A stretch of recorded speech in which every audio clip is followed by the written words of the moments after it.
Everybody, I forgot to thank you on the other stream because we were late and I was getting paranoid that Kevin was going to flip out. But thank you to everybody that bought at the auction. Thank you to everybody that sold at the auction. Thank you to everybody that helped out at the auction. Appreciate it. Can't do it without you guys. All right. Thank you so much. All right. Now, you've got to put... And if you're somebody that wants to start selling at the auction, all you have to do is email me. Okay. Now I have to, I have to go, remove spotlight, then I've got to go spotlight, then I've got to get Sharon. Where's Sharon? Okay, Sharon and I are going to finish where we were leaving off with Brent, who is Lacey's brother. Wait, right now? Yeah. Are you ready? Well, I'm gonna, do you need me to pull up this? Do you need the link for the script again? yeah. Okay. All right. I'll get it. I've got to pin that. Continue, and then I've got to pin myself. Add pin. Okay. There we go. All right. That's good. Okay. All right. So hang on. Let me get on the. See, why do I say that? Why do I say hang on? Like someone's saying to me, hurry up, because I always think everybody's always telling me to hurry up. Why? I do that too. Why do that? I don't know. I will hang on. I've got. It sounds like I have post-traumatic stress about people rushing me. I'm having kids, like, I'm hungry, I'm hungry, I need to do it. Just hang on. Hang on. Hold on 1 minute. It's not in the message here. The script isn't here. I know. I'm gonna give it to you. As soon as I get into the. Hang on a minute, Sharon. 1 minute. Did you get a nap? Did I get a nap? I don't know. I didn't. Okay, there we go. Hi, Liza. Hi, everybody. Okay. Okay. I wonder who will be reading tonight. Well, this one is going to... Sharon and I are going to finish this one. And then we'll see. Okay, let me get this. I'm not here. What do you mean you're not here? I'm here. Oh. Transcript. I'm going to get it. I'm getting it. Oh, all right.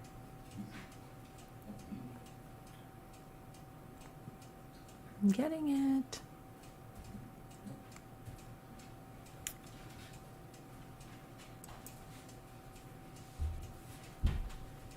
So, what happened to Kevin? I don't know. Oh. He was in the chat earlier, just checking how everybody was, and then he went to the chat for the auction, so after that, I don't know.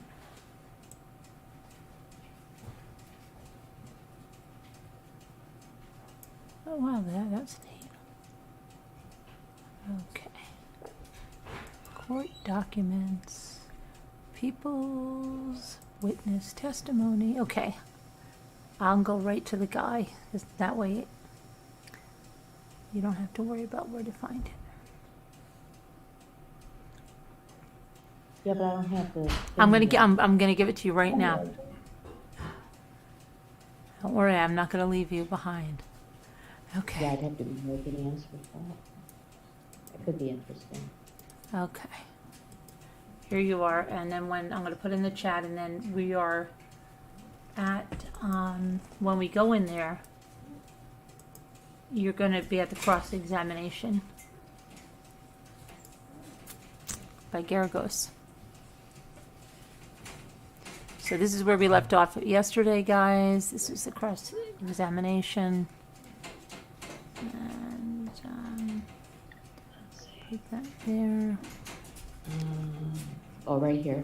Yeah. Yeah. You see it? I know it's early. You see that? This is Brent Rocha. Right. Yeah. And then we're at the cross-examination. I know it's early. Okay, hang on. I gotta find it. All right. No worries. I'm not rushing you. I'm scrolling, looking for it. Go down the pages. Okay, I got it. Okay. I know it's early, but I've got to set up a tape and some other stuff. Can we take the recess and come back at 1:30? You're sure generous with the judge and the jury's time.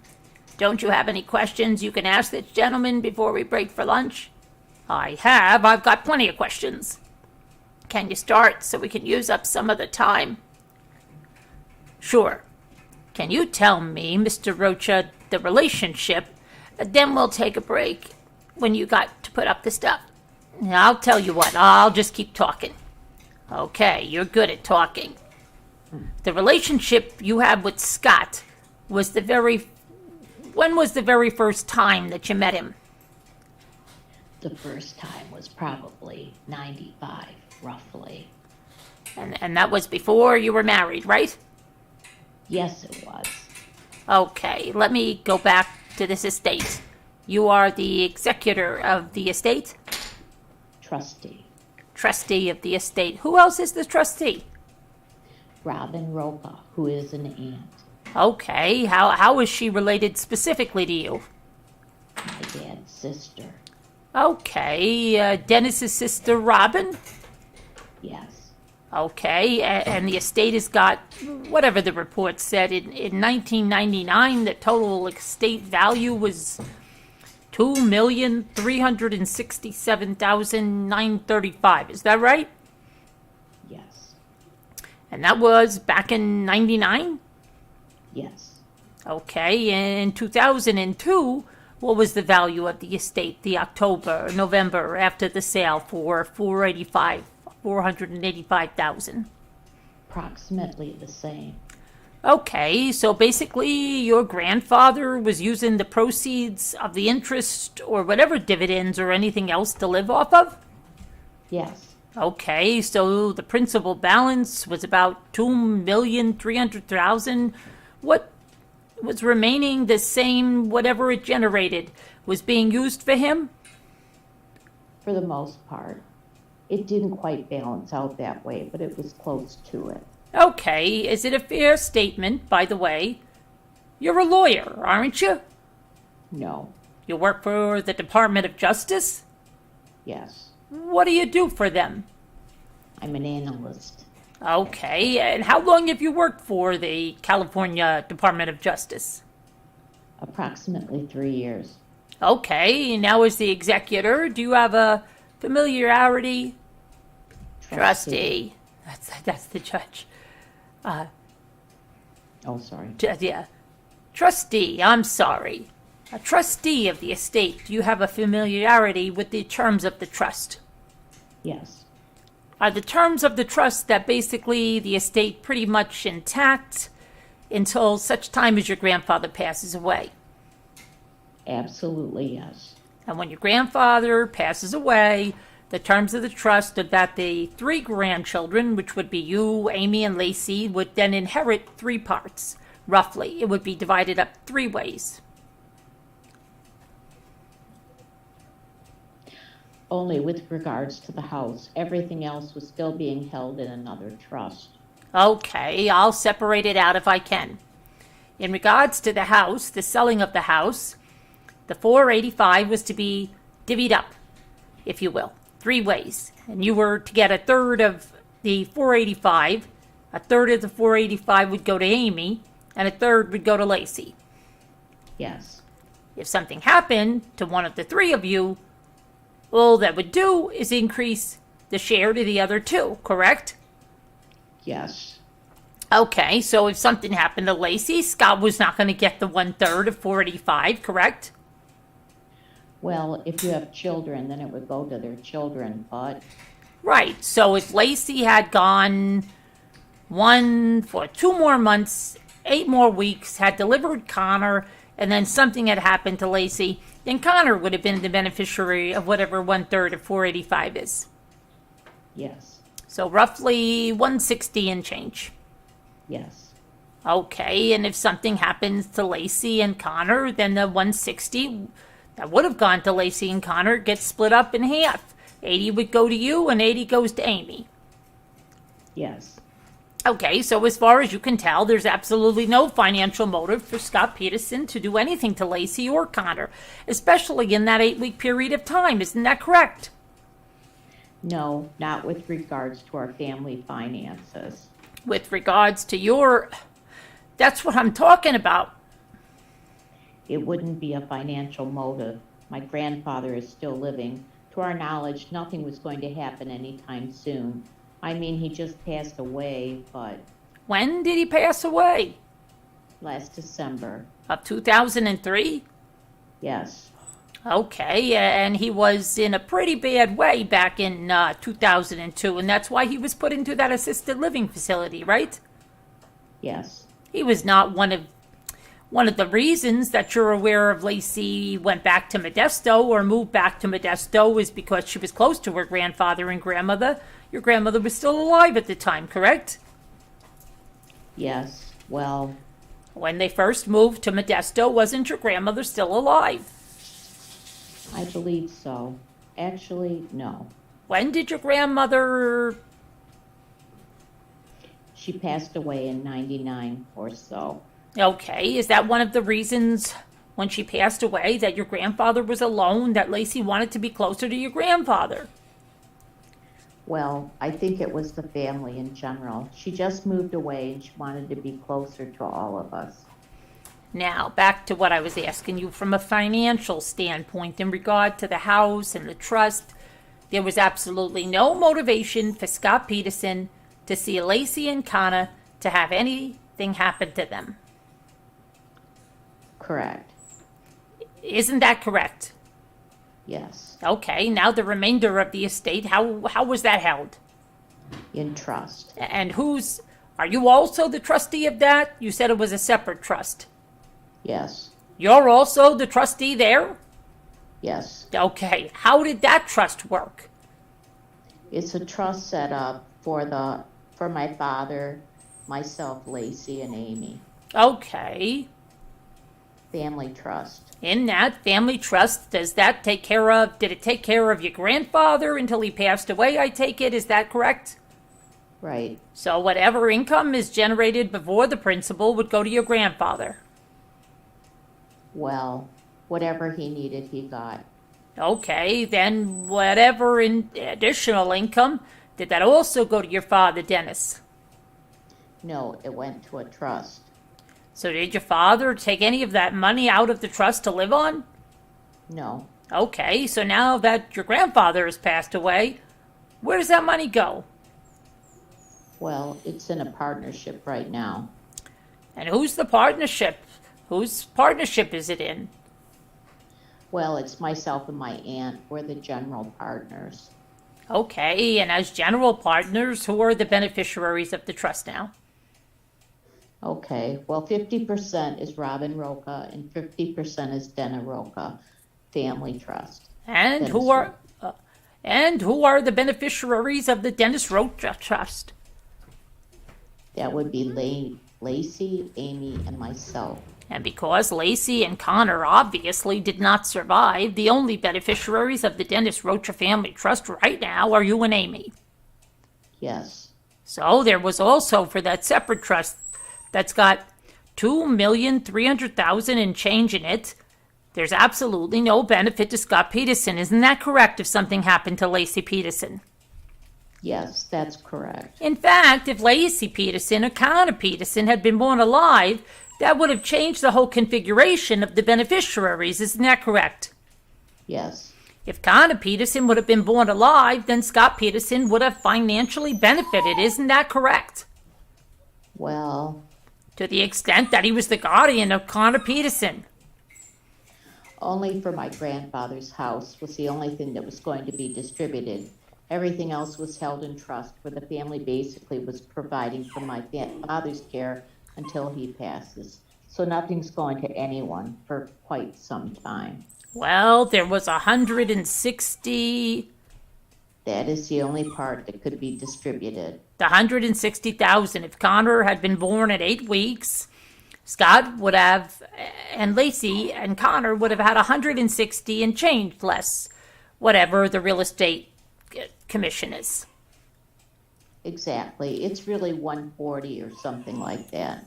And certainly, if they're alive, they would have been able to enhance their lifestyle with 160,000, wouldn't they? When she turned 30 years old. Okay, and she was what, 24 months shy of that? Yeah, she was 27 at the time. Okay, now Mr. Harris was asking you about their lifestyle and how they were living, Scott and Lacey. Yes, Were you aware of the things like the barbecue they had in the backyard? yes, Were you aware of the pool? yes, Were you aware of the jacuzzi? yes. Were you aware that Scott is the one that put in that jacuzzi? No, Were you aware that he supervised? He didn't put in the pool, but he supervised and negotiated the pool and putting in the pool. my understanding was they had a contractor come out and do the pool for them. And he was the one who supervised that and did some of the negotiating. Were you aware of that? I wasn't aware of that. Were you aware that the barbecue was put in by Scott with his own hands and labor? Yes, I was aware of that. Okay, and he cemented the barbecue. You've seen the barbecue, haven't you? Yes, I did. Okay, the barbecue appears that somebody had to use bricks and mortar in order to put it together, right? You know, I don't recall the foundation of the barbecue. I just remember it being somewhat wooden tile. That's pretty much what I remember. Do you recall that there's cement work in the backyard? Yes, there's cement work in the backyard. Do you recall that there's when is the first time that you ever went over to the Covina house? Well, it was right before they had the pool, when there was a jacuzzi that was there from the previous owners. Right. And that was redone, and wasn't it?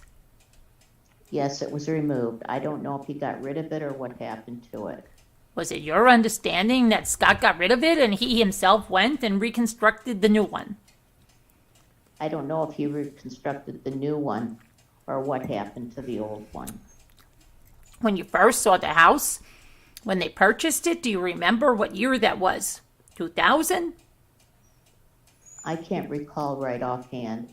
It would be around 2000. Roughly. I'm not going to hold you to the month or anything. When they first moved there, they had a rental house, correct? Yes, Had you ever been to the rental house?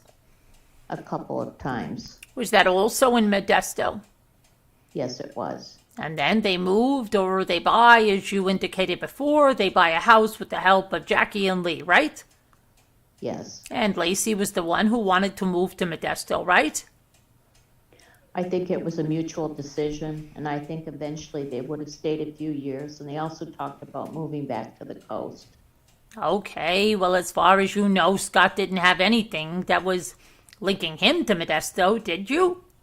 No, Other than indulging Lacey and wanting to do what Lacey wanted to do. There was no reason for him, as you knew, out of the entire Central Valley to pick beautiful, scenic Modesto as a place that he wanted to live. yeah, he probably didn't want to go there except that Lacey wanted to go there. So they then moved to Modesto. He arranges with his parents to give them a down payment. Yes, That was your understanding. yes, And then they get the down payment. They purchase this house. It's fair to say that when you saw it was first purchased, this would have aptly been called a shack. no, it was a pretty nice house. I mean, It was a fixer-upper. it was already fixed up. I mean, all they had to do was throw some paint on there.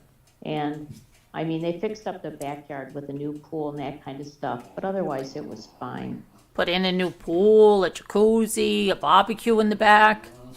Yeah, They redid the floors on the interior. well, maybe carpet, but I know the tile floor was already there and the wood floor. The wood floor they redid, isn't that correct? I don't know if they resanded it down or whatnot. Okay, so how about the bathrooms? Do you know if they redid the bathrooms? Yeah, Scott was working on the bathroom.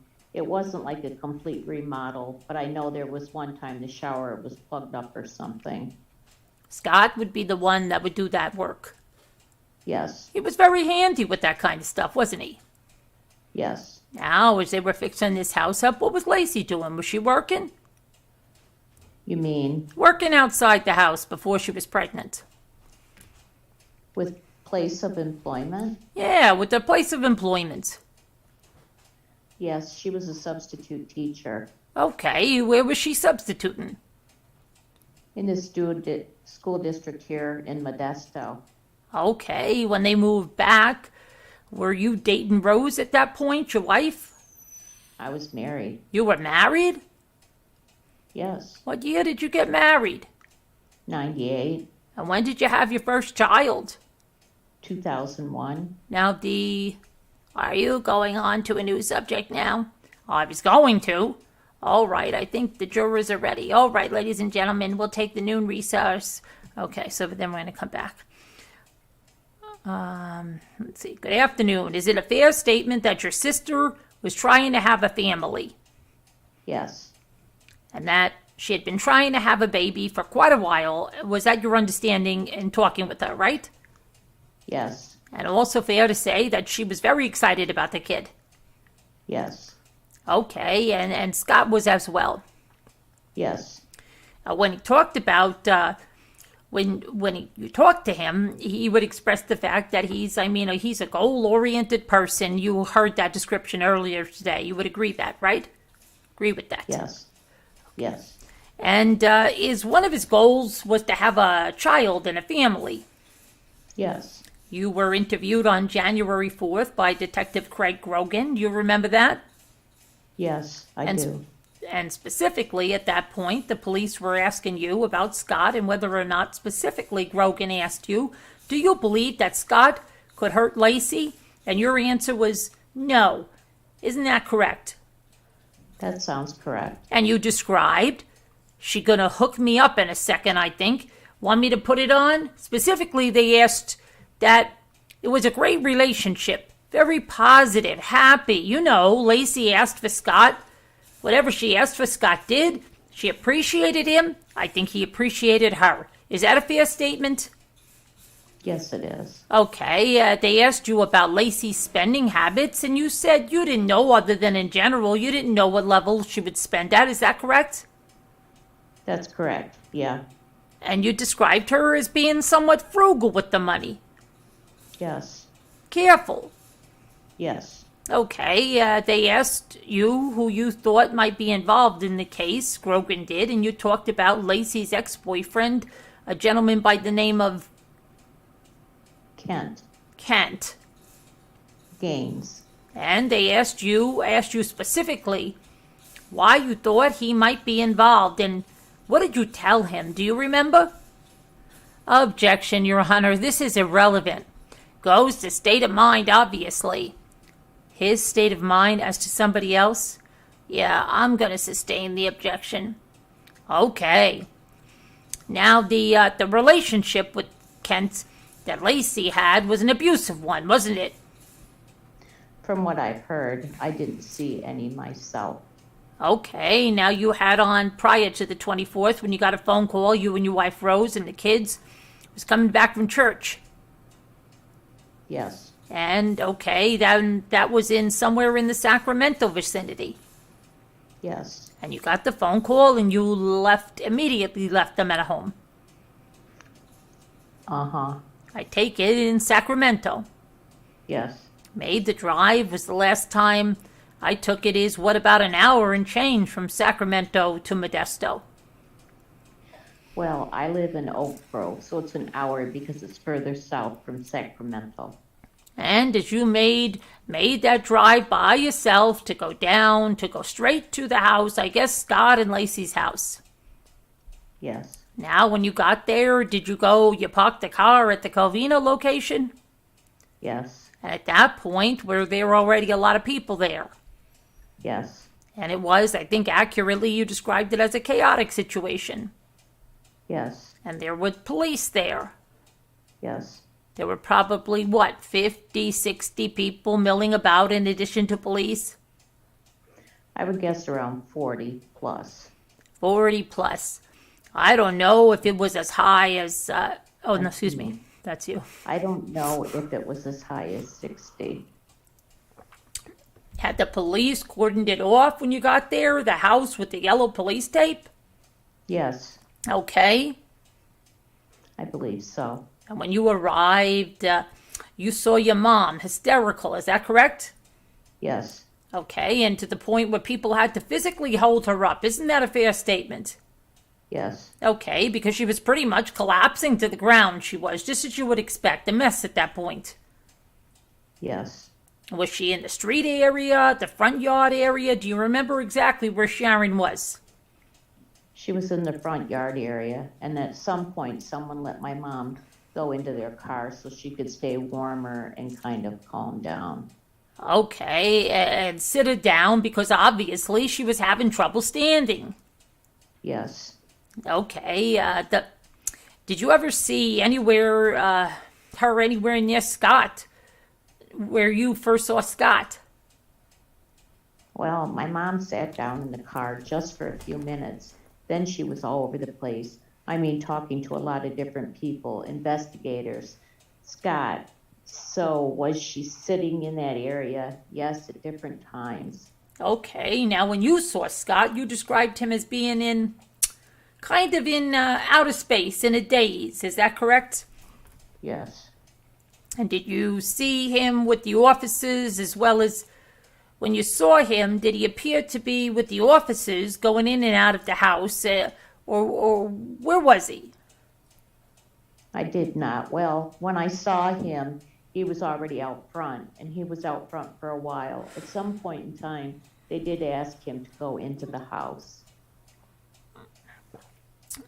Okay, and you described him as looking in like he was in outer space, dazed. He wasn't focused. Is that a fair statement? Yes, Okay, and now at that point, did you yourself leave? I mean, was everybody just kind of milling around in the street there in the front of the house at Covina? yes. And would this have been roughly 8:30 or so? 8:30 all the way up till 11:30. About 11 o'clock or 11:30. Yeah, 11:30. At some point, you saw Scott leave with Detective Braccini. I don't recall seeing him leave with Braccini. At some point, somebody told you he was Yes, not there anymore. yes, And you were also told at some point to just go home, basically. yes, Okay, now when you were told to go home, Scott was not there at the Covina house, right? Correct? correct.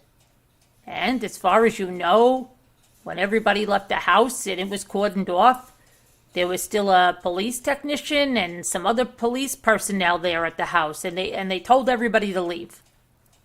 Yes, Okay, then at approximately, let's see, you go back over to the house. Then you called back to the house. You got to your mom's house. went to my mom's house. Then you called Covina No, we drove back later. to get Amy's car. Yes, to drop Amy off. And at that point, the police are still there. Yes, And that's about 2:30 in the morning. about 2 o'clock. About 2 o'clock. 2 o'clock to 2:30. I think in one of the reports it says 2:30. Yeah, Were you just estimating at that point? yeah. Well, I mean, Time. estimating a time frame, yes. Okay, fair enough. Obviously, you were in somewhat of a state of shock as well, I would imagine, that evening. Yes, And then when you came back, you saw the police personnel. You didn't see Scott there. he was not there. Okay, and, or they told you he was not there.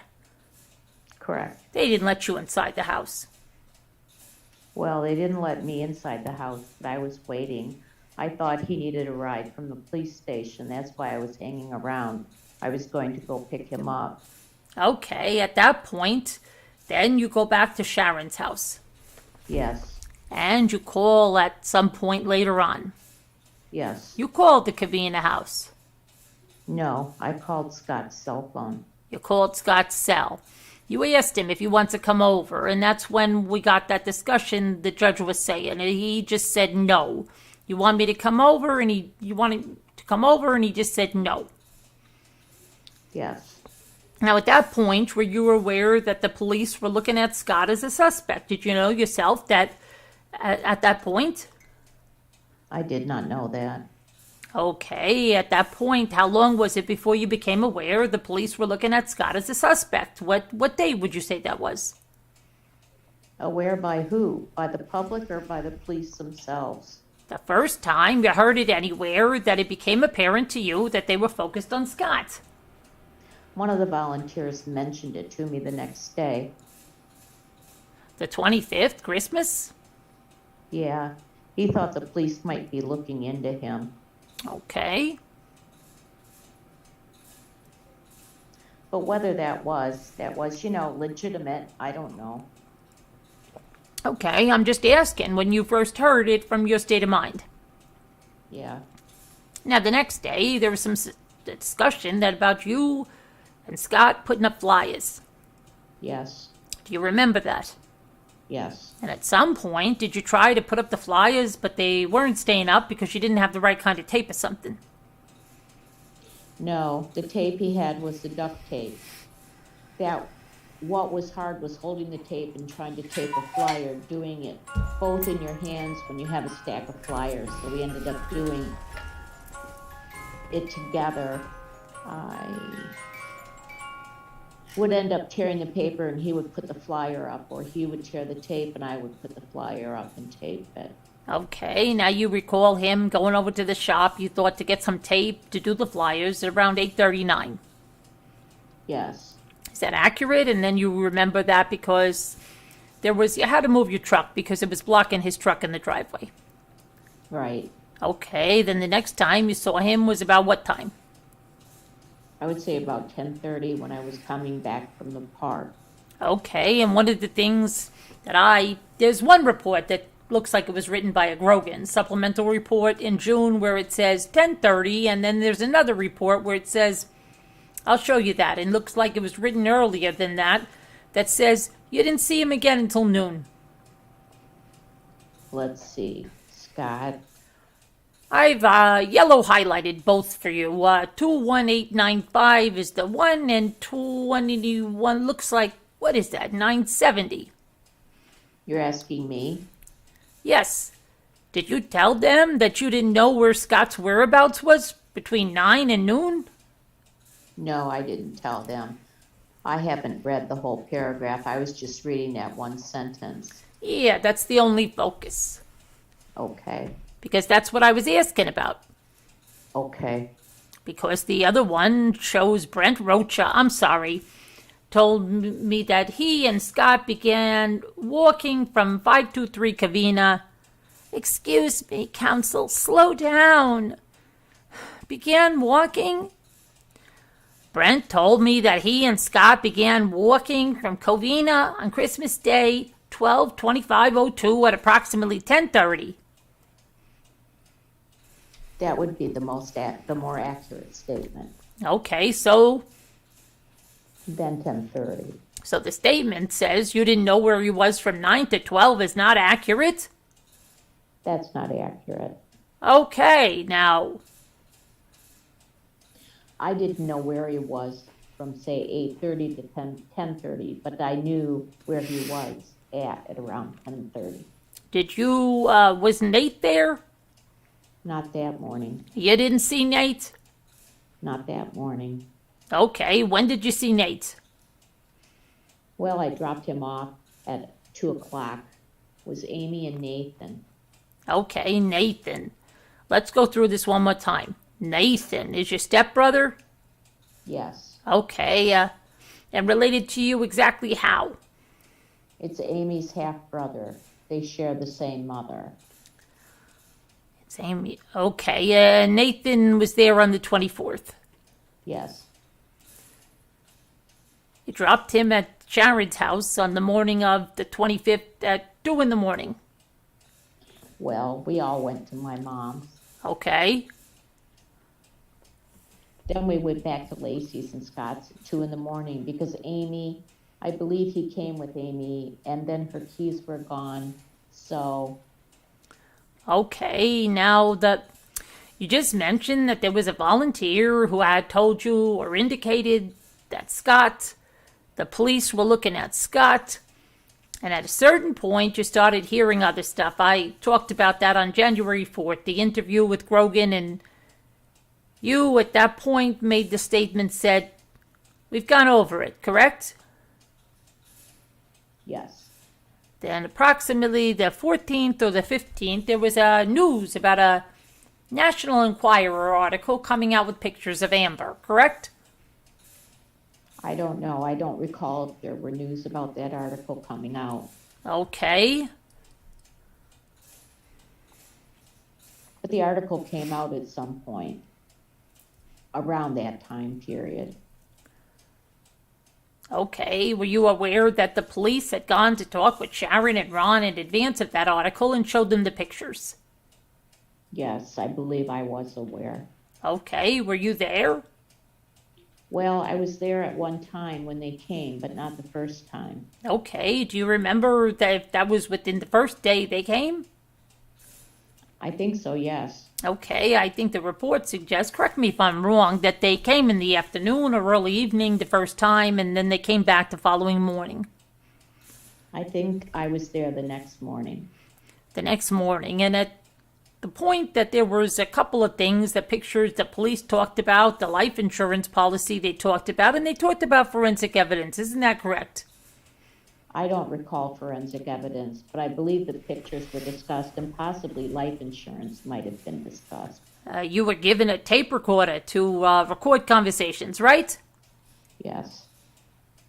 Okay, and one of those conversations took place on the 17th. You're talking to Scott. Let me see if this refreshes your recollection. Yeah, but they got a lot of forensic stuff, so I don't know. I don't know the details. And then Scott says there's nothing to have. Yes, I did not get that from the police. I came up with that myself through hearing through news reports and whatnot. That there was not a lot of forensic stuff.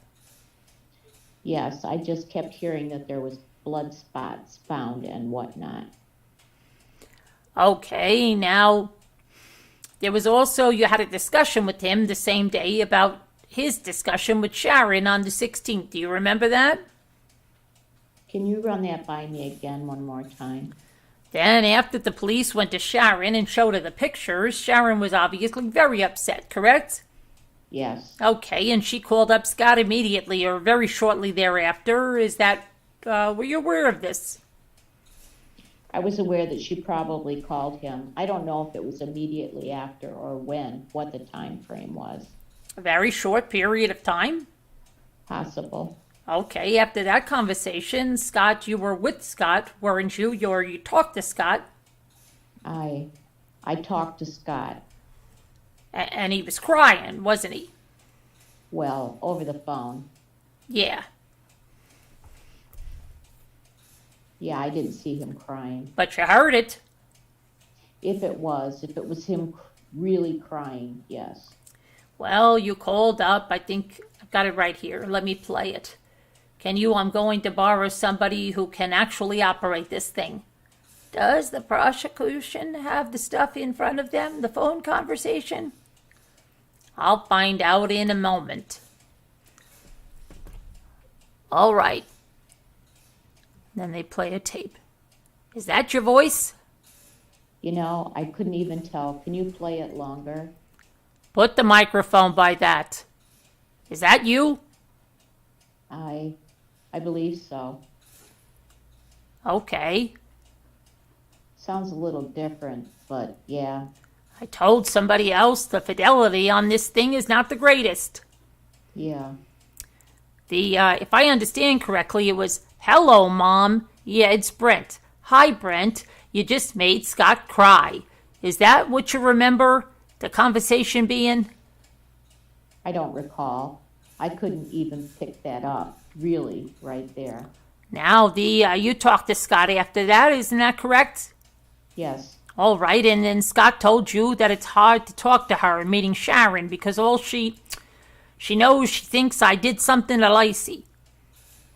Sounds very familiar, yes. Okay, and then you told Scott she didn't think that until a couple of days ago, until the article came out and she met with the police. Do you remember saying that? Sounds familiar, yes. And Scott said, my gosh, and you said she was standing by you. You heard her in the media that she was supporting you 100%, and then all of a sudden she took a 90-degree turn. Is that what you told him? Yes, it sounds about right. Okay, now you said when you were phoning him on the 17th, you tape recorded that phone. Is that correct? Yes, And the police had given you the tape recording device in order to do that, right? yes, yes, And you figured you would talk to him and see what he would say and confront him with things, correct? yes, You asked about some of it, and he said, all this blood and life insurance stuff, and you said, yeah. And he said, I mean, none of it's true. Isn't that what he told you? I believe so. Okay, and you said, I just want my sister back. And he said, I do too. I want Lacey and my baby back. Is that what he told you?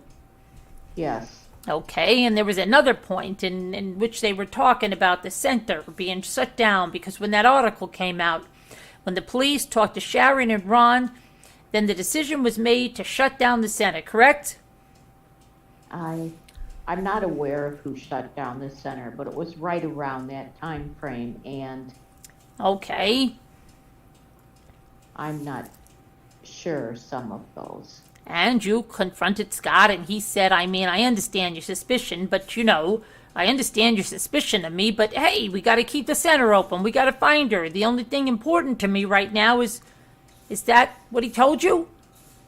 Sounds familiar, yes. Okay, and there was a conversation that you had maybe on the 16th. I guess when the police gave you the tape recording, maybe they did, maybe they didn't, or maybe it might have been picked up on the wiretap. You had a phone conversation with Scott. Yes, At one point, you asked him, I'm just trying to understand my point of view. Is your motive like when you were happy to have this baby coming? And he answered, oh, absolutely. Connor, come on. You know that. And you said, okay, is that accurate? yes, He said, I mean, that would be wonderful in referencing to having them back. yes. He also told you that, Lacey and I are happy together. Did he tell you that? He mentioned that, yes. Okay, and he told you that he was thinking about what kind of father he was going to be, and he was crying, and he said he was going to be great. Isn't that what he told you? That's what he was saying. Okay, and now you discussed the media, why he would talk or not talk to the media. On the 25th, as you indicated, the volunteers were already kind of chatting about it. By the 26th, the media was encamped all the way around the Covina house. Isn't that correct? In the front. Right, and so the jurors can see the block. It's this kind of short block right there where I'm pointing before you get to Encina, correct? Uh-huh, yes. And then in that block, all the satellite trucks and reporters were camped out. Isn't that correct? And around that, the corner.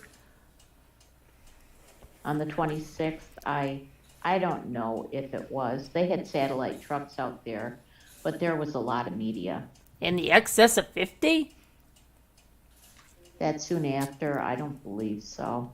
When the search warrant was executed, that was on the 26th. Do you remember, were you over there on the 26th when the search warrant was actually executed? No, I wasn't. Do you remember the next time after the search warrant was executed when you went over there? No, I don't recall. Okay, would it have been on the 27th or the 28th? I'm not going to pin you down to the exact time, but I think by that time we moved on to the Red Lion at that time. okay, did you ever go back to the house? Yes, Okay, when you went back to the house at some point that week prior to the vigil, which was on the 31st. yes, Okay, so between the 24th and 31st, there was a steady escalation of interest and media interest, correct? that's the way I remember it. On the 26th, I don't think it was that big with the satellite trucks. It was slowly getting to that point, or quickly getting. Quickly. Maybe not by that time on the 26th. Is it a fair statement that by the 28th or 29th it became kind of a feeding frenzy out there? Yes, yes. And at that point, everybody was talking about Scott as a suspect. Is that correct? Or a lot of people were? No, I didn't. I didn't hear a lot of people talking about him as a suspect. Were you watching any of the media at that point? Yes, Okay. Were you watching people talking about the story and they didn't believe that he was fishing? yes, Okay. And then they thought that his story was suspicious that he had been fishing. yes. Okay. Then were you, at that point, did you do any social media outreach at all?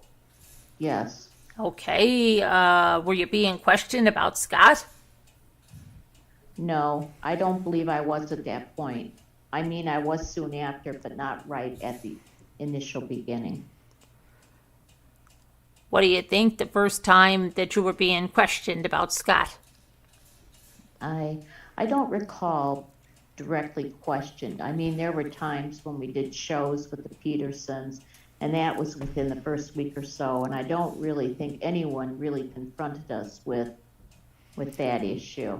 Okay, now his response would be when people would say, do media, that it wasn't about him. It was about finding Lacey. Isn't that correct?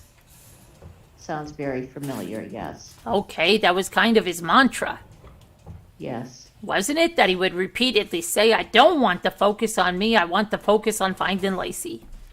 yes, He was out there that you saw because you went with him, going all over, putting up flyers, correct? I only went with him one time, and he was walking the neighborhood. Okay, and that was in the neighborhood around the Cavina house. Yes, Okay, did you go with him? Did you go to the volunteer center? yes, every day. Okay, did he go into the volunteer center in the mornings? Just in the mornings is when I usually ran into him. Go in the mornings, opened up the volunteer center, correct? Well, I don't think it was only him opening it up. There were a lot of people participating, Okay. getting it going. And do you know what he was doing in the afternoons? I heard a lot of different things, including golf and You heard a lot of things. working out at the country club, Well, you heard, posting flyers and doing that stuff too. right, you found a box of items at some point. You turned it over to the police, you remember that? Yes. Okay, in that box of items, what did you find in that box? Are you talking about the kit I put together for the searches? You transported a box to the Modesto. Let's see, you said, shows a document to the witness. Yeah, all that stuff. Okay. Yeah. Yeah. Does that refresh your recollection? Yes. Okay, what was in that box? Well, in the month of February, we started conducting searches in different locations, and I had a box with highlighters and maps and pins and flyers. So when the volunteers came for searches, we could give them an area to go search, a map of the area. Okay, what were the areas that were searched? Well, there was one off Highway 132. One area was Lake Don Pedro. And Tulloch Lake was one, right? I don't think so. No, we didn't search Lake Tulloch. No, we had maps of them, but we did not search that. It wasn't actual. You didn't personally go to them? Right. You had the maps of the Modesto Reservoir, We had maps of these places. maps of Turlock Reservoir, Yes. and Woodward Reservoir, and then I don't know how to pronounce that. New Maloney's. No Maloney. So those were maps of locations to go search, correct? No, I think we were thinking of areas to go search, but we did not actually search those areas. Okay, were you aware Some of them we did. of Scott going to these various places, some of these and other places, to actually search, and He was not to be found at that point in time, not in February. I'm not talking about February. I'm talking about in December and January. Oh, was that where he went? Yes. No, I was not. Now, were you aware of when he would go out and put up flyers other than the one time? Oh, yes. I was told he went out into churches or to other places and put flyers up. Neonatal clinics to do posters of what she would look like and alert. I did know about that, yeah. Okay, now you told Scott on the 16th in one of these recorded conversations, Scott, this referring to photos of Amber, are going to hit you hard. The article is not very positive. Do you remember saying that? Yes. And he said, I can take the hits, if we can get her back. Do you remember him saying that? Yes. And then he called you also on the 16th in a phone call to you, and he was crying when he called you, and he said, I don't know why I'm calling you, but I just got off the phone with your mom and Ron. Yes. And, wow, I can't lose any more family here, Do you remember him telling you that? Yes. And saying, I want Lacey and my baby Connor, Did he tell you that? Yes. At one point on the 18th, it looked like you had a phone call and you asked him, what's the story about the double indemnity or what the life insurance is if somebody is killed by homicide? Is that correct? Accurate? Yes, that's incorrect. Accurate that you asked him that.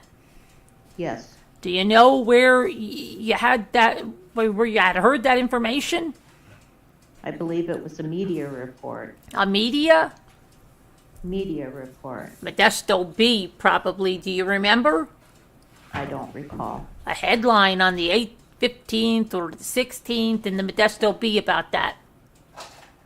I think it was the Inquirer, but I don't recall. And Scott's answer is, I don't know. Life insurance, we got it 2 years ago when we bought the house. Do you remember him telling you that? Yes.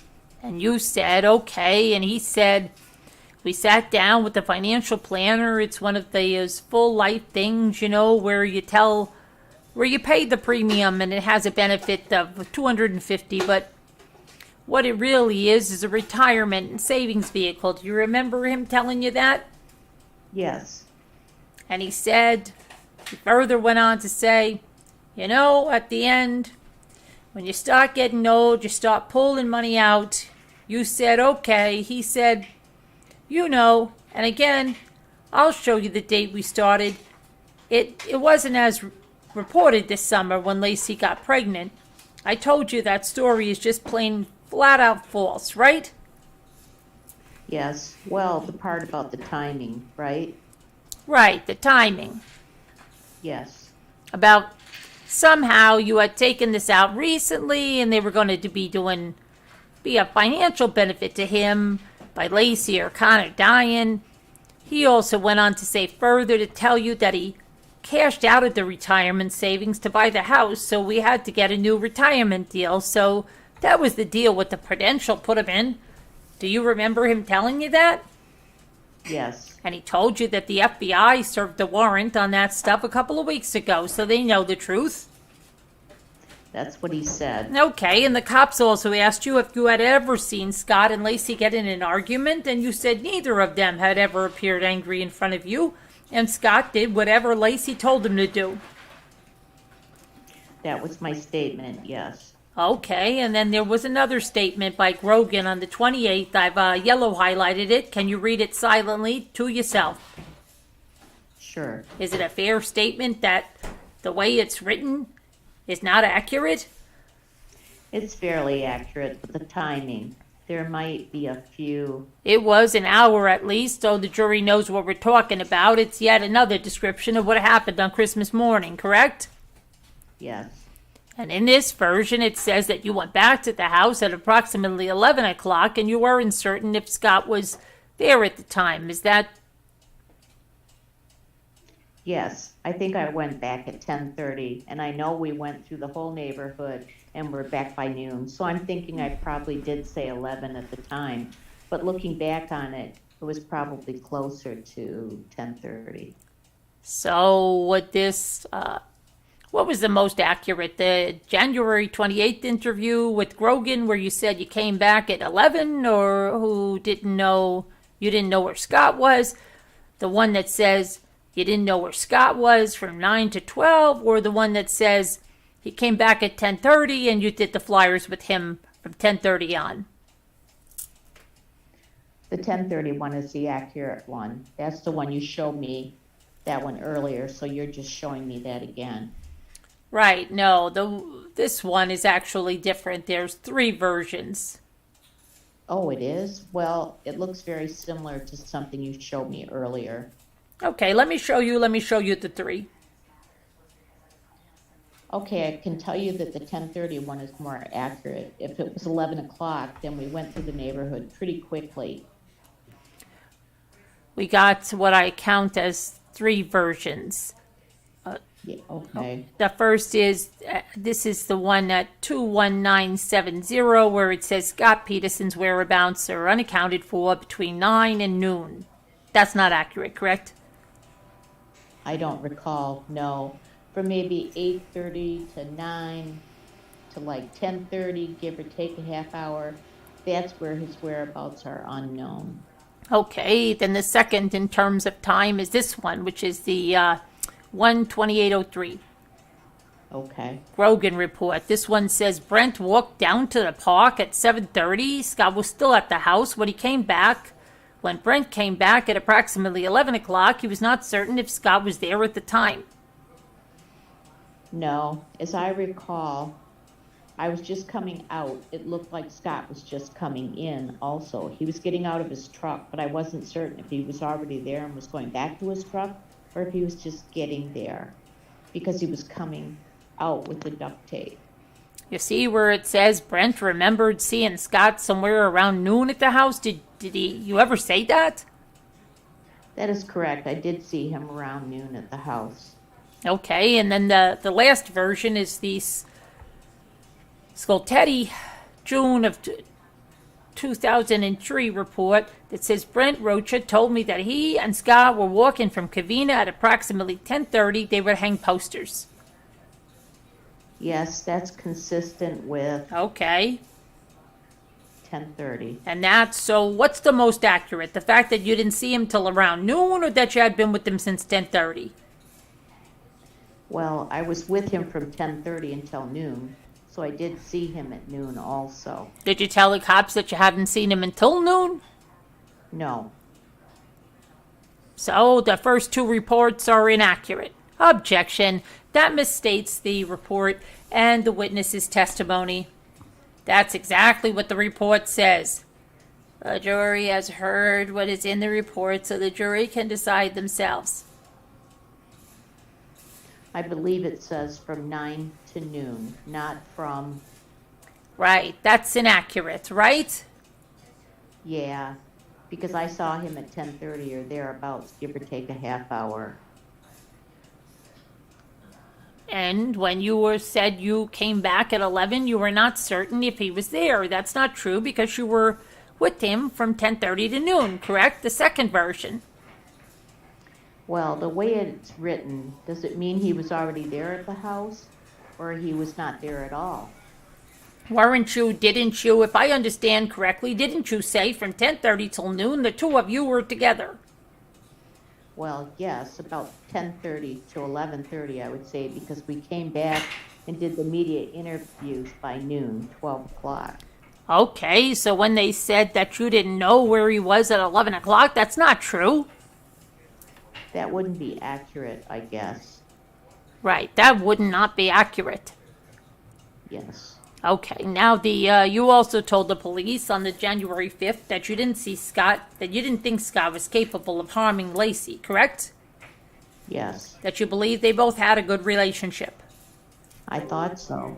Okay, and that you said neither you nor Lacey had a particular good relationship with Ron. Is that what you told them? Not a close relationship. Not a close relationship. Yes. So Have you ever been fishing with Ron? No. Has he ever invited you fishing? Yes, several times. Would you turn him down? Yes. How long has Ron been? Ron's been with your mother virtually all except for 3 or 4 years of your life. Yes. The vigil with Scott, I think you said you got a cell phone call Yes. from Scott. Yes. Scott was in the audience, is that correct? Yes. And this is on the 31st. Did you see who he was with? Did you see him with his nieces? No, I couldn't find him. Okay, did you ask him when he called, where are you? No, I didn't have much time to talk. I was. On the stage? Yes. Did he tell you that it wasn't about him, that it was about finding Lacey? No. But that was something that he had repeatedly told you in the past. On other occasions, yes. Thank you. I have no further questions at this time. Redirect. Mr. Harris, any redirect? Yes, I'll wait for Mr. Garagos to be... Okay. Mr. Rocha, let me just go back through this somewhat, I guess in reverse order. You were asked about whether you went fishing with Ron. Now, Ron was kind of like Lacey's stepdad almost, Yes. but not yours. Oh, I would say he was mine. He took me to ball games and other sporting events, took me hunting before. So, I mean, there's other things we've done before. So when you were asked about the descriptive word that the police wrote in their report about having a relationship with Ron, did you have a bad relationship with him? No, it just wasn't particularly close because I live a ways away and started my own family. It's not like I really have time to leave home and go fishing. So the characterization that you had can't have a close or didn't have a close relationship with him. Let's just make sure that's clear. Are you saying that you had problems with Ron? No. Would you say about this that it was a typical relationship where you would go visit your mom who's remarried or is with someone else at a later point in time in your life? Yes. There were no There was no arguments. argument. Oh, sorry. That's you. Yes, there was no arguments or, I mean, of course, there's always something that someone you're not going to like. There's those issues. It's not like you don't like someone, but it's pretty typical other than that. Okay, so with the contrasting with the defendant, Scott, Ron was just Lacey's kind of stepdad as far as the defendant was concerned. Objection. Calls for vague and calls for 2 different states of mind. Yeah, I don't think you're asking him to tell us what his state of mind was sustained. All right, let me just go back through that a little bit. At some point in time in your growing up process, your father and your mother got divorced. Yes. And your mother gets into a long-term relationship with Mr. Gransky. Yes.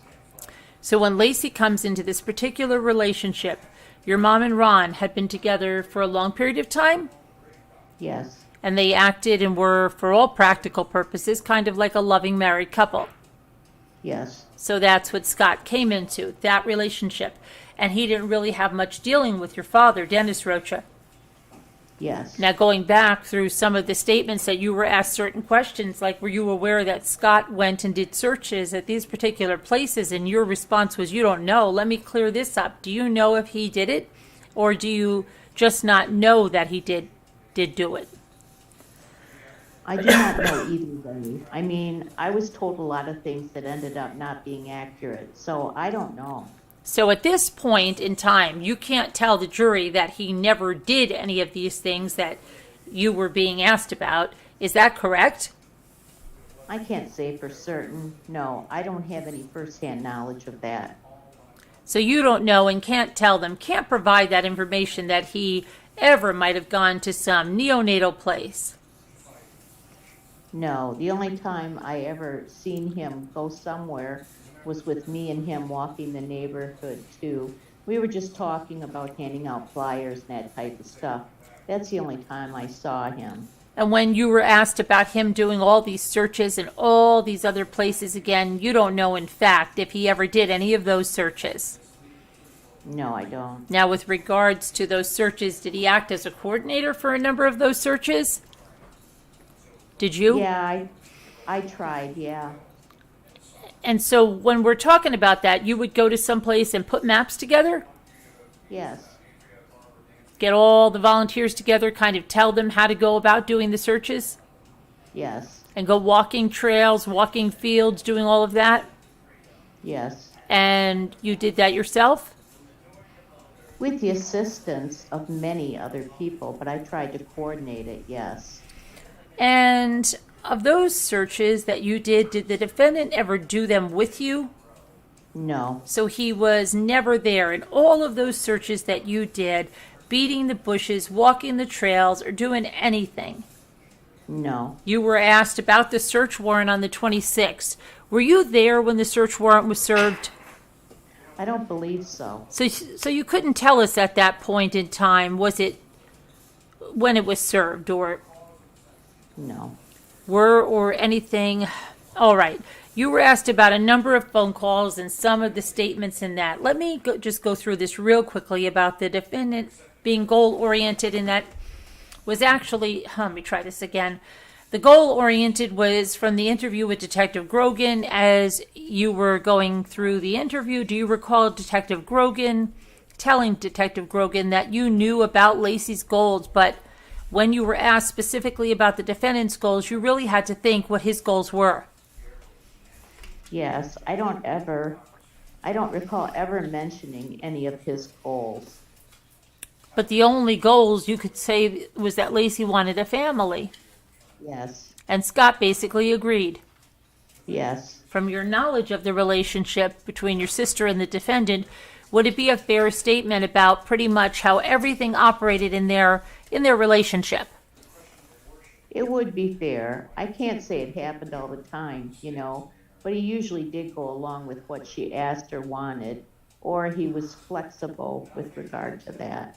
And even if he didn't necessarily, let me back up. You were asked another question about whether you had ever heard the defendant and your sister argue.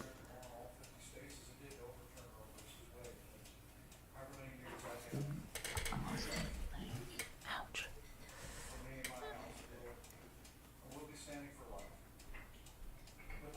Defendant and your sister argue.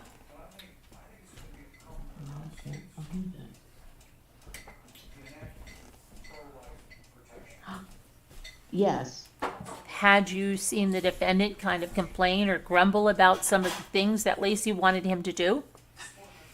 well, yes, it's not like it was this perfect relationship that sometimes everyone is making it seem to be. There were times that they got frustrated with each other, and I had seen that, but not like arguing and slamming doors and things like that. Not like that whatsoever. In the times that you saw the defendant get frustrated with your sister, he would still go ahead and do it, even if he didn't necessarily want to do it. Yes, Getting into some of the particular statements, the phone calls that were being asked about, a lot of these things were things that the defendant was just telling you at this point in time. Isn't that right? exactly.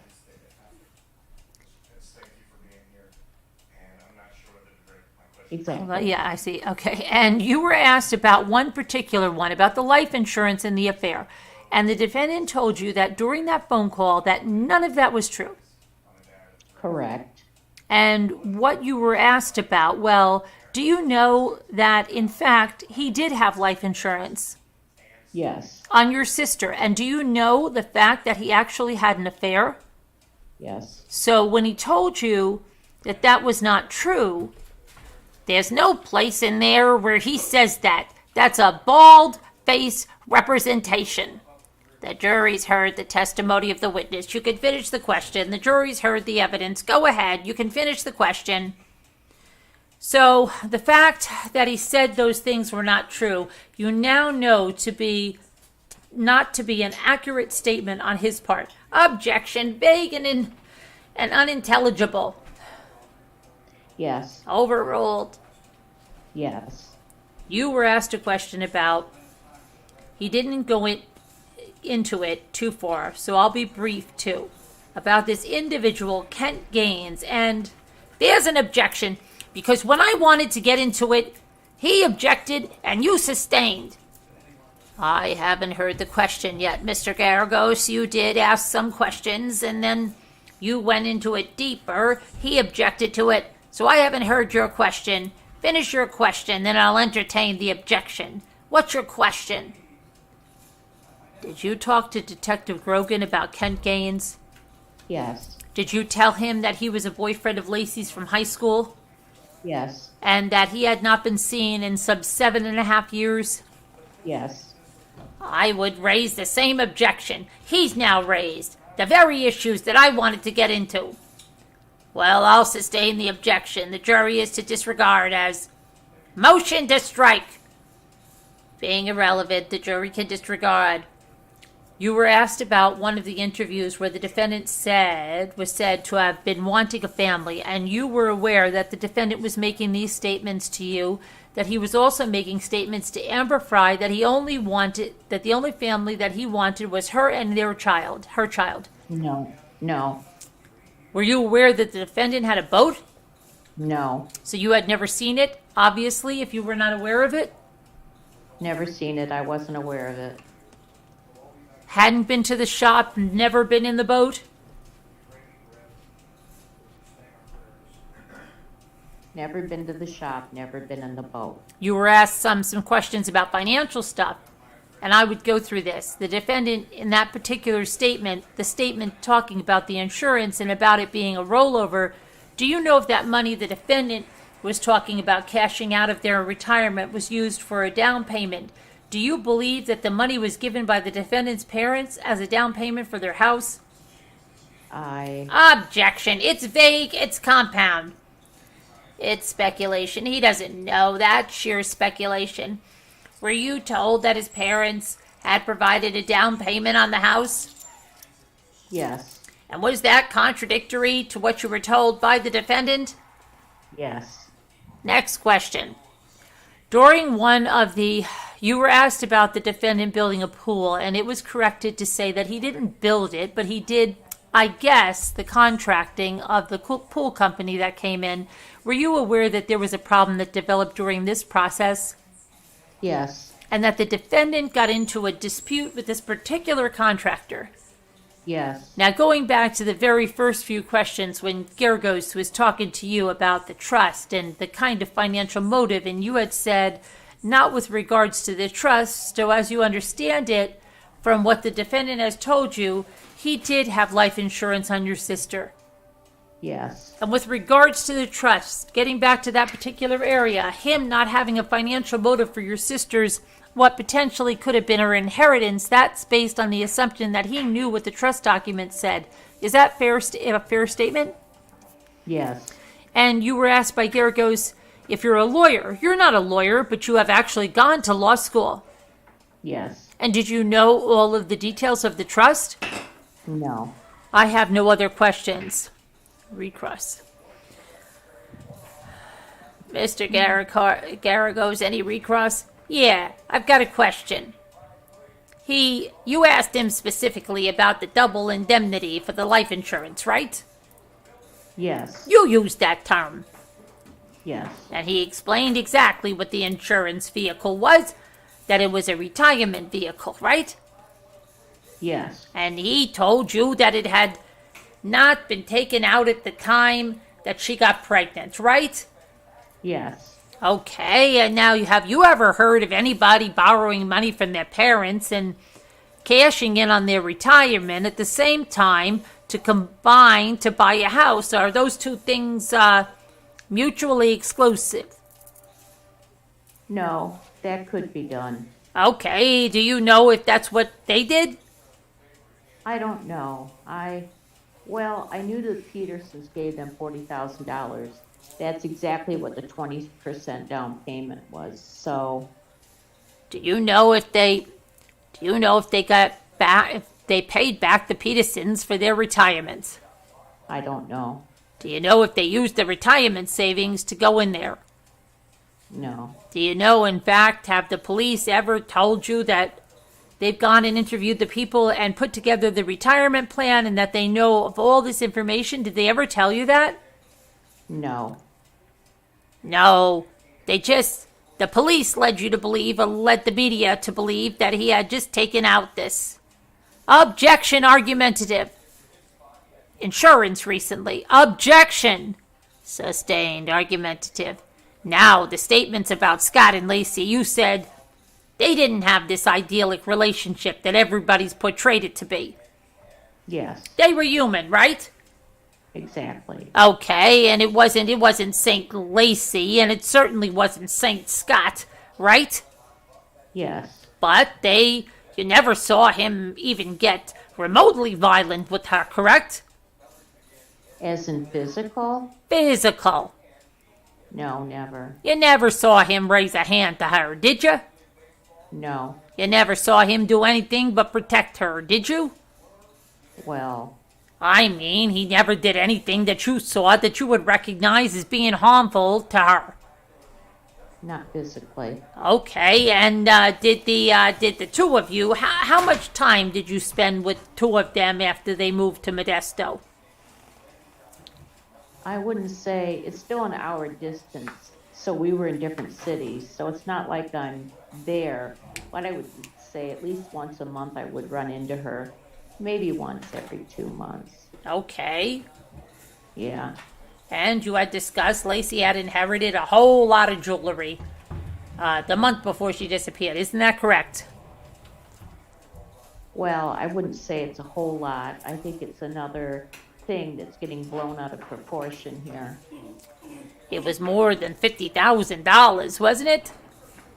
I wouldn't think so. Have you seen the appraisals? Yeah, but you know, when you buy a piece of jewelry, some of those things are older and they're appraised for a lot more than they're worth. So I think the figures are being distorted. What would you think the figures are? I would say in the 20,000 range. Do you know that the appraisals are totally close to about 100,000? Yeah, but actual value, from what Lacey was telling me, was half what they were appraised at. When she went to the pawn shops to try and get rid of it? No, the jewelry shops where my grandmother purchased all the jewelry. That's the same shop that did the appraisals, right? Yes. So they're saying that they appraised it at one value, but it's only worth 20 cents on the dollar. Well, when you go to sell it, it's not worth as much. That's the old story in the world of jewelry, but the fact of the matter is this stuff was valued in the estate, and you were trustee of the estate, and it was appraised and insured for upwards of 100,000. Was it not? It was not insured. The appraisals were not used for insurance purposes? We did not insure the jewelry. The jewelry was never insured by your grandmother? I can't say by her, but when I was in control of the estate, it wasn't worth enough for me to insure it. Okay, when your grandmother had it, and that was up until the time that she died, obviously. Yes. Did she have appraisals for it to be insured? I don't know. Okay, were there appraisals that had you look up the appraisals for the jewelry? I can't say by her, but when I was wait, Okay, do you know how... it wasn't worth enough for me to insure. Oh, wait. I did see some appraisals. I did see some appraisals. Okay, do you know how much of the jewelry Lacey sold? No, I don't. Do you know how many items of jewelry it was? I mean, I can guesstimate. What? Probably about 25, 30. Okay, was she wearing some of those items, I don't know from firsthand knowledge. Okay, thank you. I have no further questions. May this witness be excused? No objection. Okay, you can be excused. Thank you. Oh boy, that was crazy. That went on for like an hour and a half. All right, let's see. I don't have any more. What? I ran out of deposition or whatever it is. Yeah, that's it. That's the end of that witness. I'm Oh. trying to see who the next witness is because it's getting like, I think I might just look at the headlines now. I don't know, because if it's going to be a long testimony, I don't think. Be a female next time. It's so hard doing a man's voice. Oh, because they're going to do Brent's wife. Let's see how far she is. Oh, this is a short one. This is a very short one. Brent's wife. We could actually probably do Brent's wife. Do you want to do Brent's wife? It's a very short one. Sure. I'll put the link to the thing here. Where's the chat? That way we'll at least do two, because this is... Okay. So this is June 8th, 2004, and this is Rose Marie Rocha, and this is Brent's wife. This is Lacey's sister-in-law. So, Mrs. Rocha, I understand that your first name is Rosemarie, but do most people just call you by Rose? Yes. Now, the previous witness, Brent Rocha, can you tell us what your relationship to that witness is? He's my husband. So, when he was referring to Rose, you were the Rose he was talking about? Yes. I want to talk real briefly about Brent's his family a little bit, and when you came into getting to know his particular family. So let me just go through this a little bit. When was it that you first met Brent? In September of 1994. And where was that at? It was in Sacramento. I met him through my cousin. And at some point in time, did you get, as you started to date him, did you get to know his side of the family? Yes. And did you get to know a person by the name of Lacey Peterson? Yes, I did. Was she Lacey Peterson at that time? No, she was not. And the person that we're referring to, Lacey Peterson, that's Brent's sister. Yes. Did you become aware of when she married a person by the name of Scott Peterson? Yes. And the person that you know is Scott, do you see that person here in the courtroom? Yes, I do. And is he the gentleman to my left over there with the blue tie in the middle? Yes, it is. Did you, with Brent, attend Lacey and the defendant's wedding at some point in time? Yes. And at a later point in time, did you and Brent also get married? Yeah, a year later. I want to talk about your marriage. When you had this ceremony, there was a point in time that the defendant got up and kind of stood in front of the camera. Yes, we had done all our speeches. My dad, I believe, did his speech, and everybody was seated, and there was a dance floor, and Scott got the microphone and made a speech that was about 10 minutes long. Now, when we say in front of the camera, was there a videotape being made of your wedding that day? Yes, there was. And was this just kind of a semi-professional company that was shooting it for you? Yes, it was. So he grabs a microphone and he stands up and he gives this long speech in front of the camera. Yes. And you were married to Brent for some particular period of time. Did you find out that you were pregnant with a child? Yes. How many children do you have now? 2. And what are their ages? 1 and 3. When you were aware of, that you became aware that you were pregnant, did you ever talk to Lacey about your pregnancy? Yes, I did. And again, at a latter date in time, did you get to know that Lacey was pregnant? Yes. Did you again talk about being a mother yourself? Talk to her about your pregnancy? Yeah, I did. And what was she telling you about her pregnancy? She was very excited about, well, first of all, she was trying to get pregnant, and I think it took them a while. But once she was pregnant, she was very excited about being a mother, and we would discuss things, how she was feeling and that sort of stuff. I'm going to back up for a second. You said that Lacey was trying to get pregnant. Mm-hmm. That's when she was married with the defendant. Yes. And they were trying to get pregnant, at some point in time when you were expecting one of your children, did the defendant make any particular comment about Lacey being pregnant or her getting pregnant? Yes, we were talking about pregnancy or having a family, and I believe I said something to the effect of, to Scott, "Are you ready for this?" And he looked at me and said, "I was kind of hoping for infertility." Now, as Lacey, being that you live in Sacramento, was when she was pregnant and she started to progress, did you see her when you would talk about this, or did she ever call you, or you call her on the phone? We would talk on the phone, I'd say maybe twice a month. Sometimes she would call to talk to Brent, and then I would answer and we would talk on the phone then. I wasn't, as far as seeing her, I believe I saw her maybe once every 3 months, let's say. I don't know, I can't recall. Early on during the pregnancy, did she ever mention or complain about some problems that she was having? She did discuss that she went to the doctor because of something. I don't recall what it was. And she was saying, oh, the doctor said it was normal. Objection, hearsay. What the doctor said will be sustained. Okay. Without her relating to you what the doctor had said, did she kind of talk to you and ask you if this is something you had experienced as well? Yes, and I said it sounds like it's normal. Did you advise her to do anything or anything of that nature during these conversations?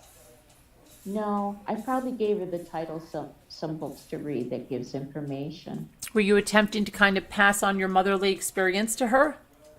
Yeah, I was excited about being a mother. So yeah, I was excited for her that she was going to become a mother as well.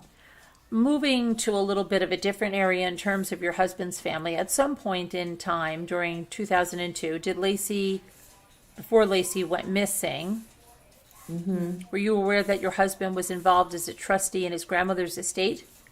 Yes. And again, after this was kind of dispersed, did he actually get some jewelry and that jewelry was passed on to you? Yeah, he got some jewelry, and then I put it in a safe spot, yes. Can you tell us what that jewelry was? It was a pair of diamond earrings and 2 watches. These watches, were they men's or women's? Men's watches. And these earrings? Oh, and these earrings, were they what kind of earrings were they? Just diamond earrings with a screw back. Now the screwbacks, those diamond earrings, was it your understanding that there were 3 sets of these earrings, one for each of the grandchildren?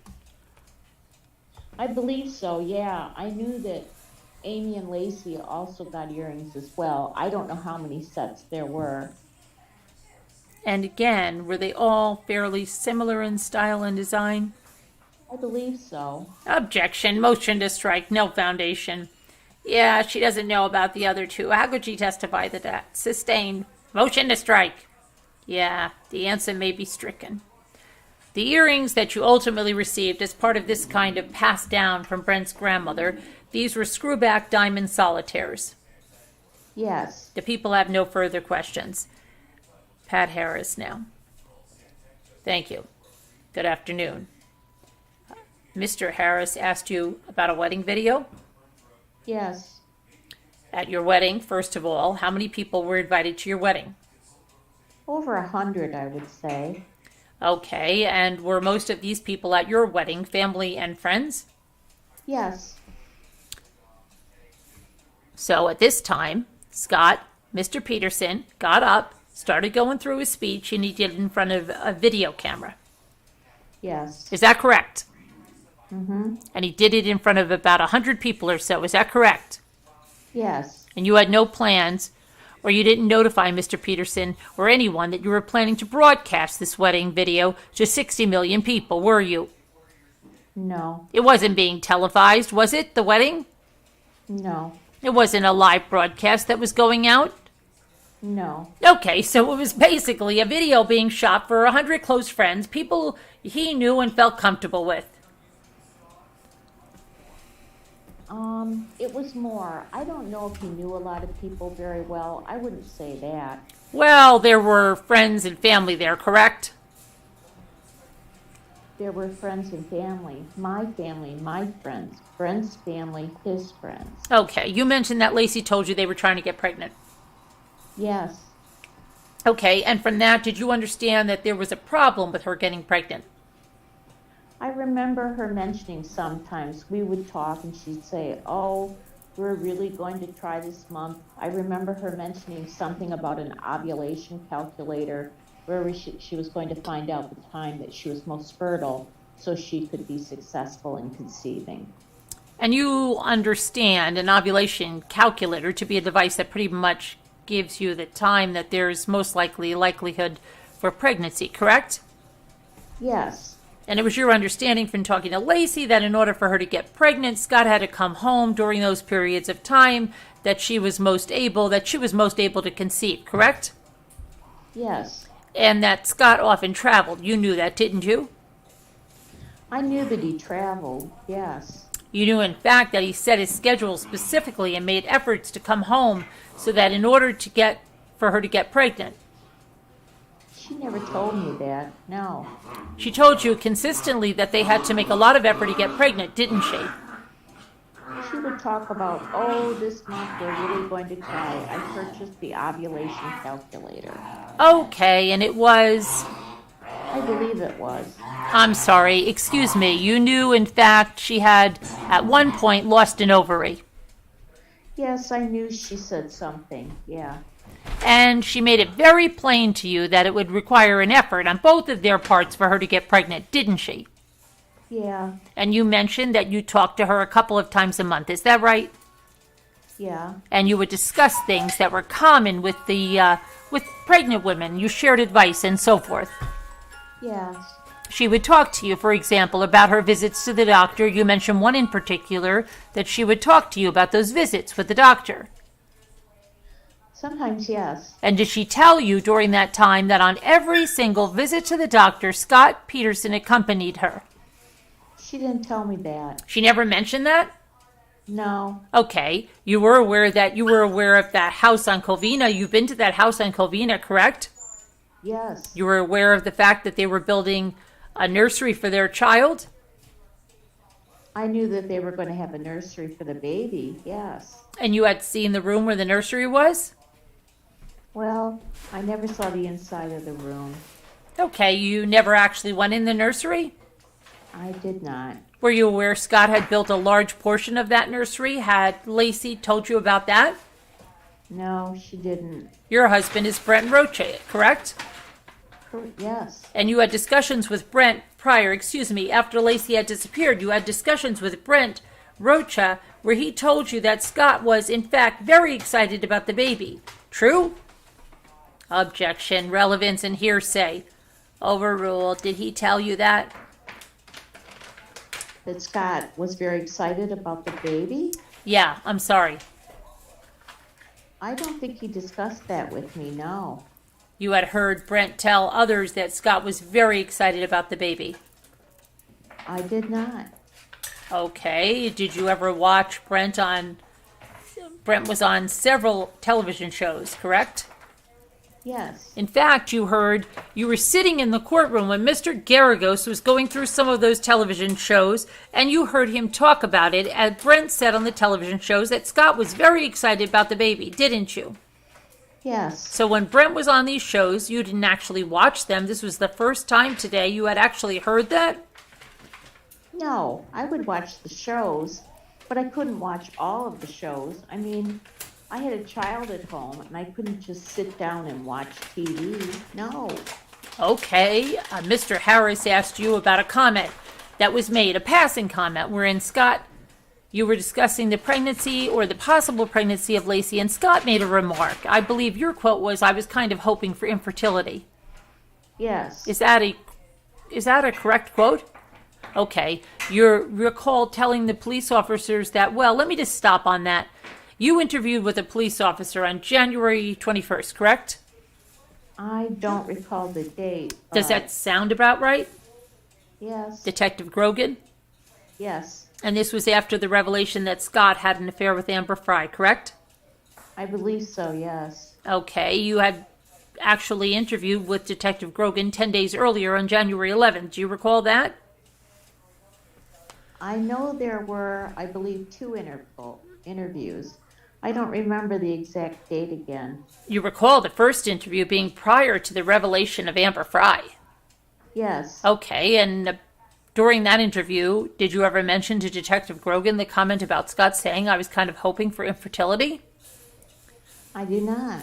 Okay, that comment came up after the revelation of Amber Fry, correct? Yes, I told Detective Grogan that. In fact, what you told Detective Grogan is you weren't sure, but you thought it might have been a joke, but you weren't even sure because Scott was, quote, hard to read.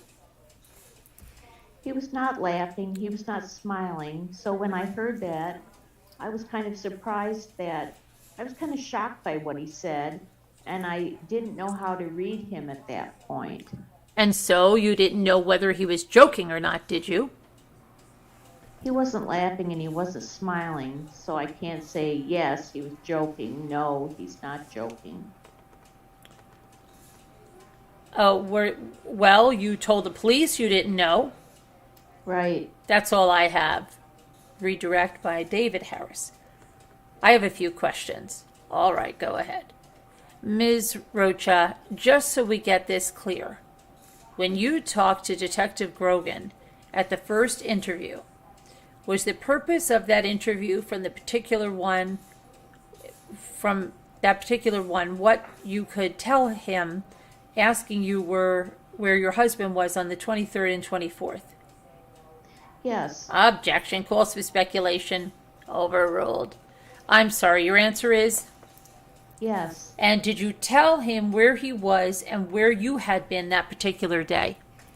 Yes, I did. Was this a relatively brief interview? Yes, it was. And after that information was verified by the police, did the detective come back out later and talk to you again? Whether it was verified or not, I'll sustain it on those grounds. And after that first interview, did they come back out and talk to you a few weeks later and that you were talking about? Yes. And at that point, were they asking you questions about Scott and Lacey? Yes. And is that when you told them that particular statement? Yes. I have no other questions. Okay, that's good for tonight on that. Okay, so courts are supposed to decide next month. Yes, they are. So You may as well do the recross. It's only 5 lines. didn't we do it? Oh, we still have The very more? bottom. Oh gosh, I didn't see that. Small No. bit. Wait, hold on. Recrossed by Pat Harris. Oh, I didn't see that. Okay. No, Mr. Harris. Yes, I'd like to show you a copy of the report from January 11th, written by Detective Grogan. Would you take a look at that section, please? Just read it to yourself.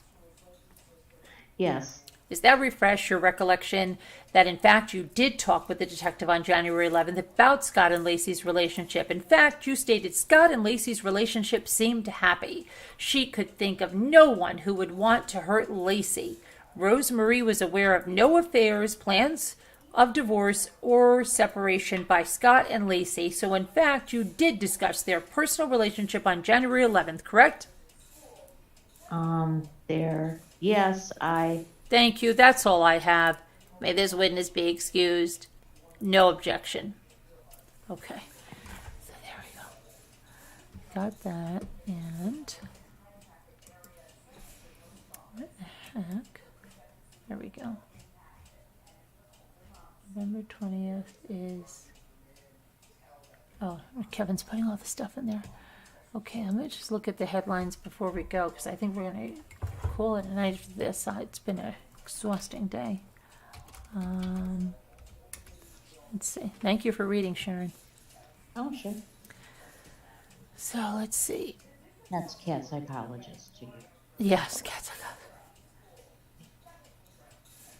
Okay, so police are urging vigilance following the slayings of the 4 Idaho college students because no suspect or weapon has been found yet. That is the crazy thing that's going on, huh? Iowa or Idaho? Idaho, yeah. It's crazy. Police have not yet identified a suspect or a motive in the slayings of those 4 University of Idaho students that were stabbed to death over the weekend, and they are pleading with the public for tips. The bodies of the 4 victims were discovered at an off-campus home Sunday afternoon in Moscow, Idaho, where one local official described the slayings as a crime of passion. In a press conference on Wednesday, Police Chief James Fry from the Moscow Police Department said that he believes the victims were targeted and it's an isolated attack, but he cannot assure the public is safe until those responsible are found. We do not have a suspect at this time, and the individual is still out there, Fry told reporters, according to a recording of the press conference. We cannot say that there is no threat to the community, and as we have stated, please stay vigilant, report any suspicious activities, and beware of your surroundings at all times. The students killed have been identified as 21-year-old Madison Mogen, 21-year-old Kaylee Goncalves, 20-year-old Ethan Chapin, and 20-year-old Zania Kernoodle. That's crazy. Let's see what happened here. Let's see.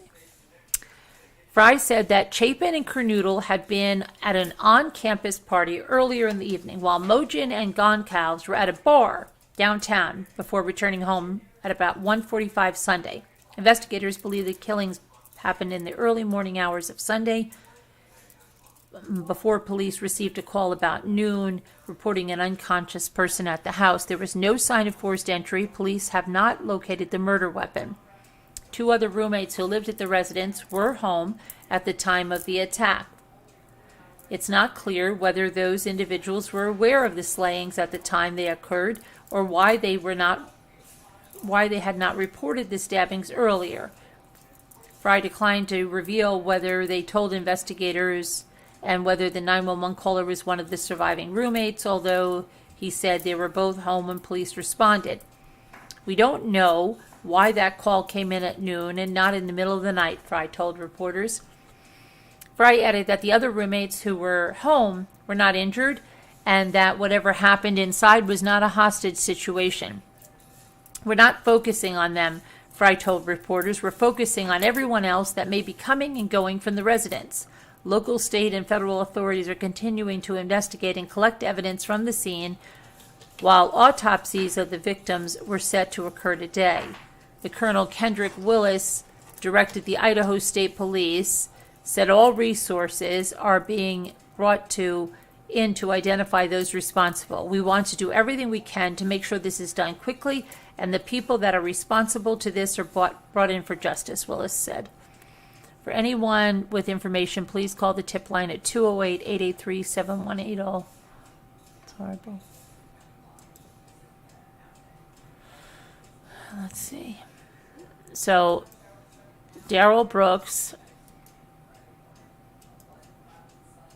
like we said, today was the sentencing, and it was quite the sentencing. It went on forever. A Wisconsin judge sentenced Darrell Brooks to 6 life sentences for killing 6 people and injuring 61 others last year by driving his car through that parade.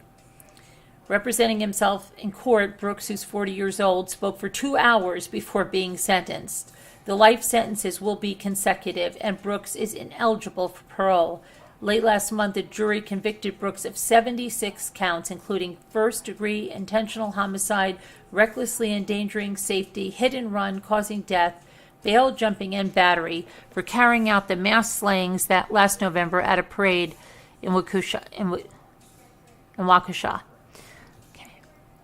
Some people, unfortunately, chose a path of evil, and I think, Mr. Brooks, you are just one of those such persons, said the judge.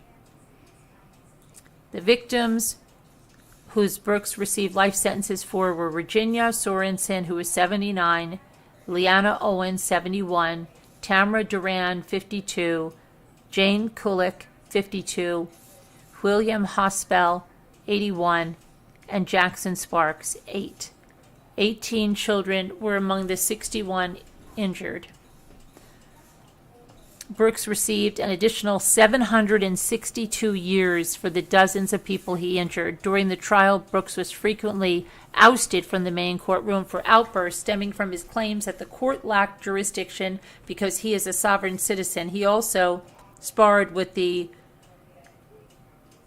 Cusha County Circuit Judge, Judge Doro, about being allowed to tell jurors about jury nullification in his closing statements.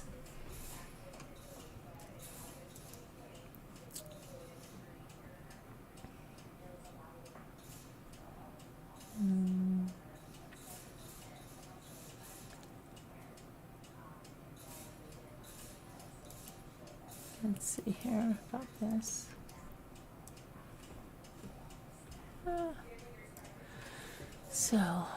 Pennsylvania boy and a teenage store clerk are being praised for their quick thinking on their feet for evading a woman who was acting suspicious. On Friday, 10-year-old Sammy Green was walking home after school, and a woman started following him on High Street in Pottstown, PA. The woman began walking with Sammy and asked him numerous questions that made him feel uncomfortable, including questions about his family and his father. The stranger then invited the fourth grader to join her at a Wawa convenience store. She said she probably knew me, and she was going to the Wawa, and that he was supposed to go with her, and that he could get anything he wanted, said the boy's father. She was like, "I'm going to Wawa. Are you going there? What are you getting from Wawa? Where's your family at?" the boy said in an interview. Amid the questioning, the boy walked into the Danny B. Funky Plant store and sought help from the 17-year-old cashier, Hannah Daniels. He asked her to pretend she was his mother while the woman stood outside. He was like, "Please pretend you're my mom." And I was just like, "All right, go to the back." He didn't want to leave my side. Daniels can be seen in surveillance footage walking to the store's front door and locking it. The woman proceeds to walk away. "I was still shaking when I was in here," the boy said. Sam Green, the father, said, "Whatever happened is an important lesson for parents. When we were watching the video, I cried every time I saw it," Sam Green said. "I think the scenario is to make sure that children know and also practice it. Practice your situations and scenarios just like fire drills." Danny Small, the store owner, applauded the actions of the boy and Daniels. "I'm very proud of her," Small told the media. "Hannah is a 17-year-old young lady. She did everything correctly." Pottstown is about 40 miles northwest of Philadelphia. It's weird.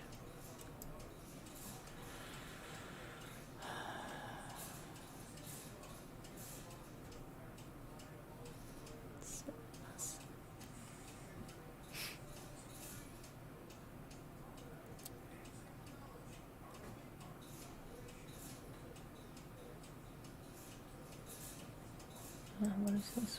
Brigham Hill. Wow.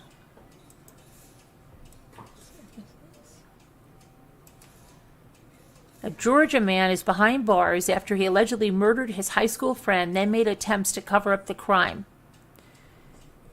Rome deputies discovered an abandoned vehicle on November 12th in a ditch at Heritage Park in Rome. Police identified the owner as 21-year-old Aaron Davis, but they couldn't locate him. As police began investigating, they discovered Davis's body in the woods near a home off of Tumlin Drive in Rome. He had been stabbed several times and buried in a 6 to 8 foot hole buried with dirt. The police contacted Davis's family, who said that he was overdue in meeting friends in Alabama. The Rome police detective said signs of foul play were discovered, and the location was his last that he was known to be in. The exact cause of death will be determined by the Georgia Bureau of Investigation Crime Lab with the pending autopsy. Davis's death is being treated as a homicide, and they subsequently arrested Brandon Christopher Reisner, and they charged him with felony murder. Investigators say that the two allegedly got into some kind of a fight, leading to Reisner fatally stabbing Davis. Northwest Georgia news reports say that the suspect and the defendant attended high school together at the Church of Jesus Christ of Latter-day Saints in Cumming. They also posted videos online together called Brandon Rising on YouTube. Davis was a recent graduate of Brigham Young University in Idaho. The investigation is ongoing. Anyone with information about the case is urged to contact investigator Chris Ridling with the Rome Police Department at 706-238-5111. That is very odd.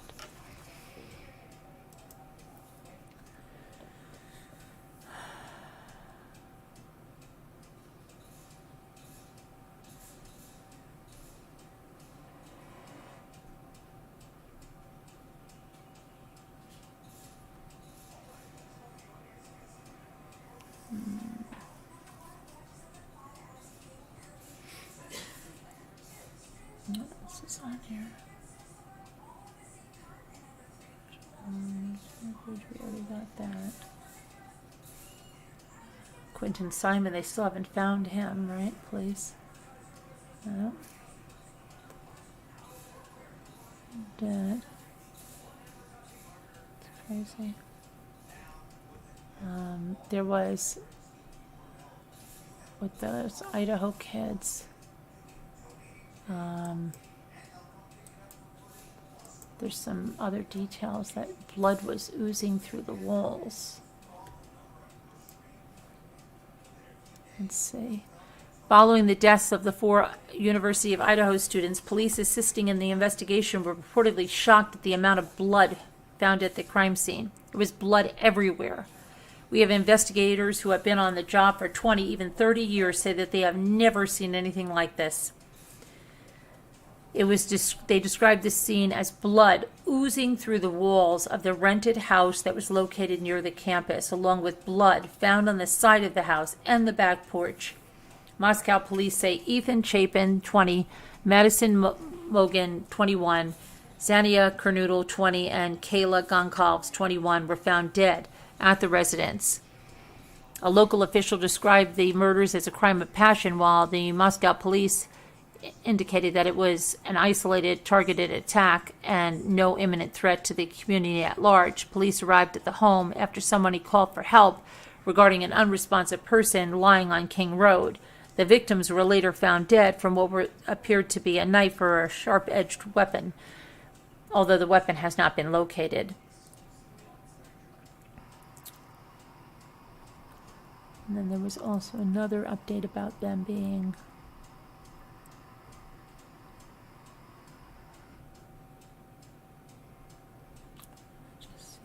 this one, that they were seen laughing and having a good time.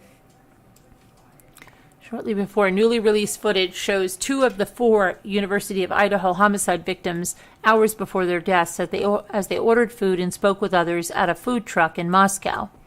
Moscow police, let's see, a local official described the murders, and we already got to that. We want to get to the new news here.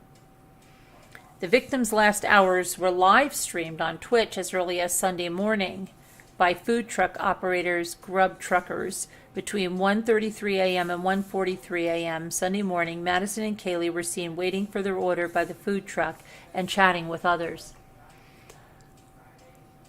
Close to 2 hours later, the pair, along with Zania and her boyfriend, who was spending the night at the girls' off-campus rental, were stabbed to death. There was blood everywhere. The Latah County Coroner Kathy Mabott added that the scene was very sad and there was lots of blood. Silence further compounds our family's agony about our son's murder.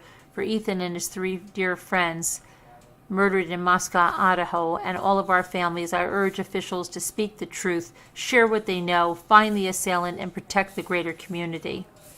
And it was said by Ethan's father, Jim Chapin. Yeah, well.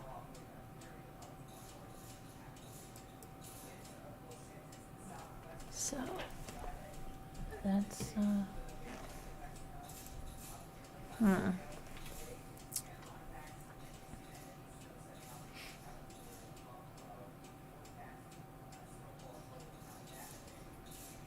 So let's see who's here.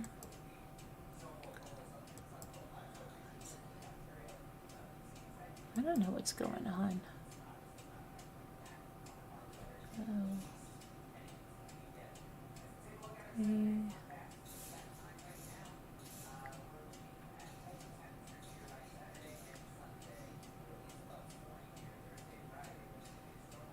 We may revisit the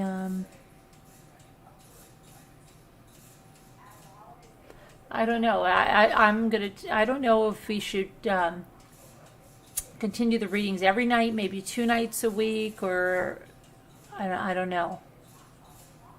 'Cause it is a lot, and I don't know if the we had good attendance the first couple of nights, but then it's dwindled off considerably. So I don't know whether I don't even see like some of the people that wanted to hear it. They might be listening on the replay. It might be too late right now. I don't know. Could be if you're listening on the replay and you really want to hear this, put it in the comments, because otherwise, I don't know, because the attendance is pretty dismal, and so I don't know. I don't know what we want to do on this, if we're going to continue it every night or just maybe a couple of nights a week. It'll take us a long time to go through it, but I don't know. The first few nights when we were going over like the opening statements and stuff, there was a lot of people interested. I'm just not seeing that in general. I don't know. I don't know what's been going on. Either notifications haven't been going out, or you've been listening, Crafty Crafter. I feel like I'm going to be sick and all of a sudden. Hold on a minute. I've got to go get like a cracker or something. Now my vitamins are all of a sudden just hitting me now. I'll be right there. I'll be right there. I'm going to put my watch on the charger anyway, but I got to get something. Yeah.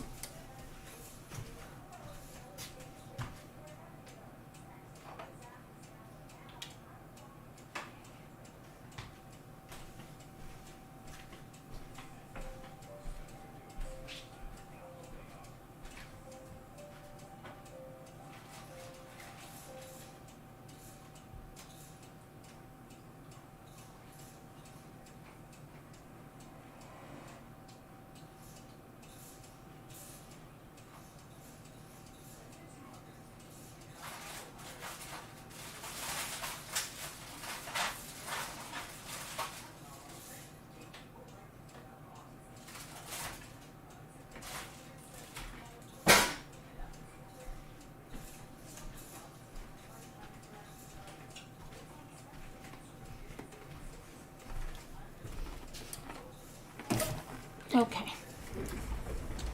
I don't know, because I just don't know whether it's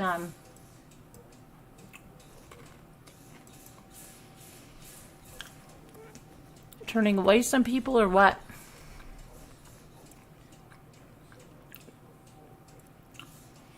You're not feeling great? Oh, okay, Robbity Bob. I know you want to hear them because you said that's how you discovered us. Has been poor for a lot of people. I don't know, Kevin, the last, I don't know what it is. The last 4 nights or something, it's been ridiculous. It might be because of people going to work and stuff versus the weekend. People what? Going to work and what have you, instead of like on the weekend when there's more established. No, but I mean just even in general. The numbers are really, something's going on, something's weird.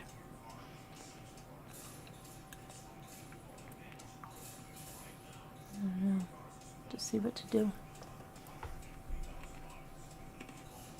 Tomorrow night is Thursday. I don't know. Maybe tomorrow night we do something else like I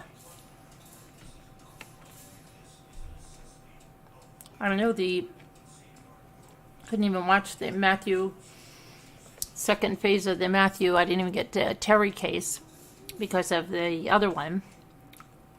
You love them, Jujubes? Jujubes, you need to send me your address so I can send that thing I made.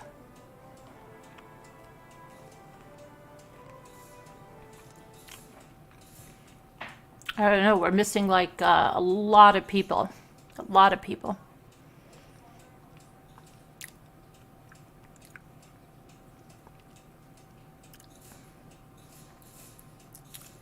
just, I don't know what's up with this. Who didn't get a notification? I wonder how.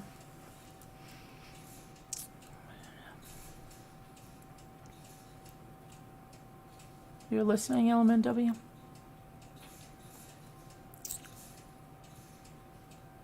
I don't know. Hey, little lady. Little lady. You know what, little lady?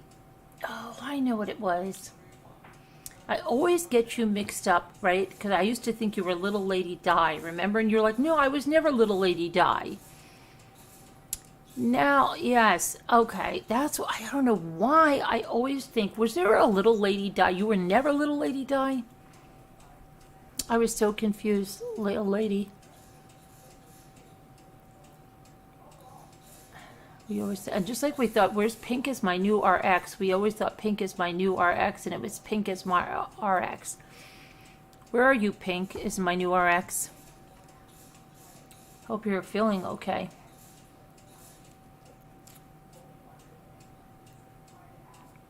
Natalie Cheevers, where are you? So many people that, let's see.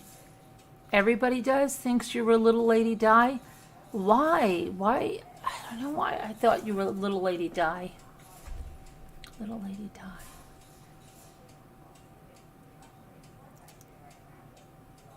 Oh, I know. Is there a Little Lady Di? I don't know why, Little Lady. And then I used to get you mixed up with Lady Elaine. But now I don't get you mixed up with Lady Elaine. Hi, Amy Casey. Let's see what's going on.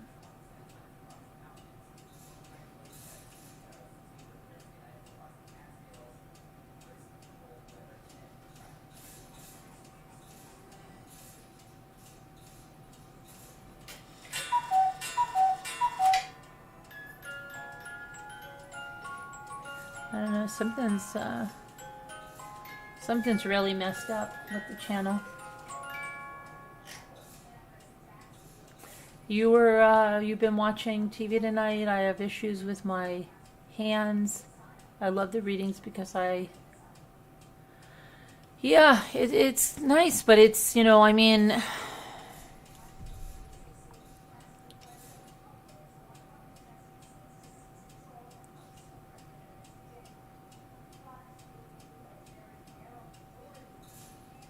I don't know.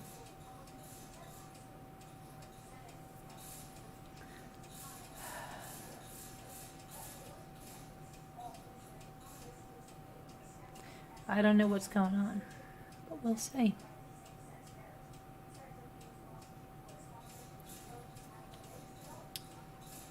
I used to be Little Lady 58, but then I dropped to 58 a couple years ago. I don't know. We thought, I remember we thought you were Little Lady Di. We thought you were Little Lady Di so much.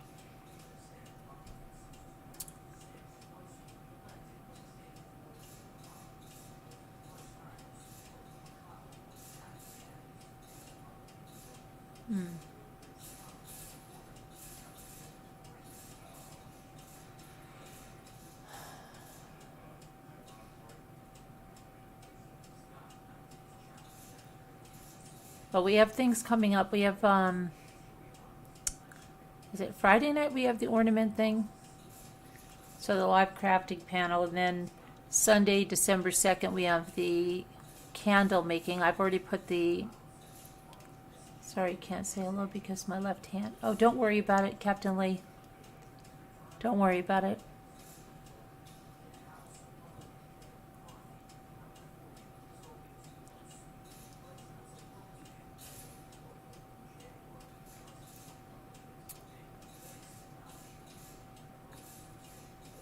All right. Alley Cattails. Where's Alley Cattails? We haven't seen Alley Cattails in forever either.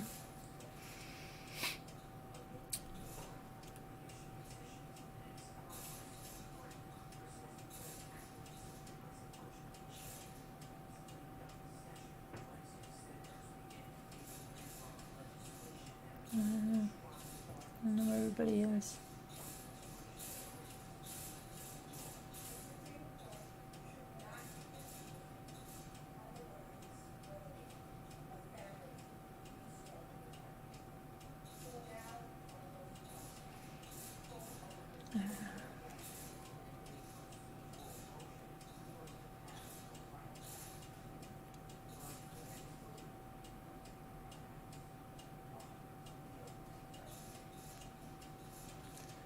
I don't know. This is very odd. This whole week.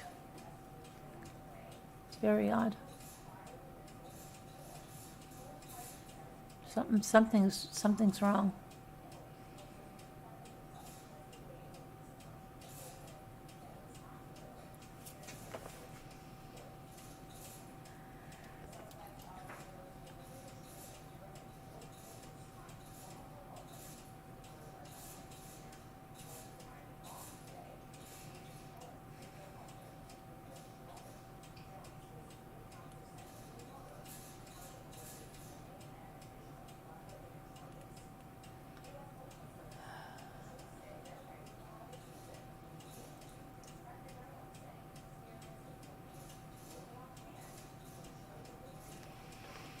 I don't know. I really don't know. I don't think. I know I'm not going to be able to do this anymore. But I can't.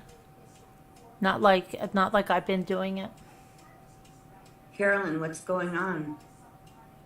Look at our numbers. I can't see them. No, we have 60 people in here.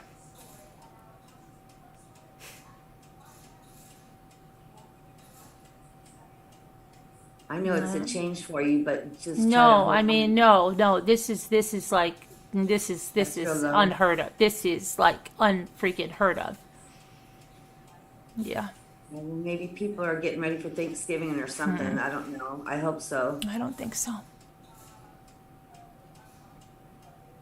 This has been Kevin. This has been consistently for the last few days. It hasn't changed no matter what the topic's been.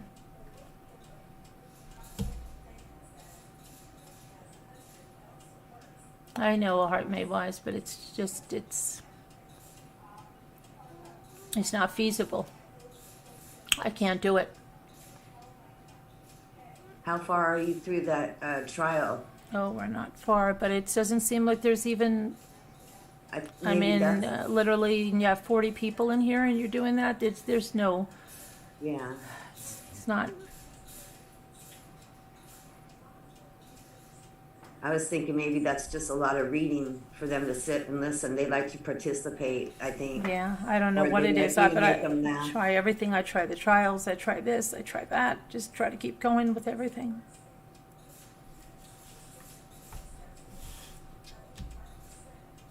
I don't know what to do anymore. It's never been with the holidays coming up. Little lady, it's never ever been that. It's never been this. Let's just completely flip it over and try something brand new that you never thought of. Like, let's do something fun, funny. Like, make people laugh. They'll be watching. You have such a great sense of humor, and you really make us all laugh so hard. Yeah. I think you do a great job on the trials, but I think it might be a little too much for some people to listen to that, maybe. But I never get tired of watching you. You're going to be my famous star one day. Yeah. I don't know. The new Lucille Ball. Hi, Christy. Thanks.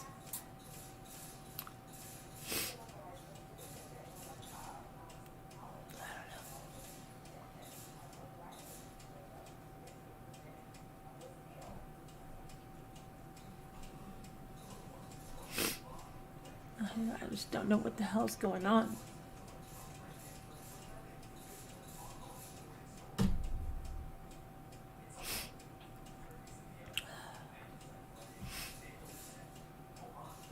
I know we have things coming up, so I don't know. Yeah, you just have to hang in there. I know it's easy to say, but it's hard when you're on your side looking at the numbers. I realize that. Or feeling it in your wallet. I know, I understand that. I just don't understand what's going on.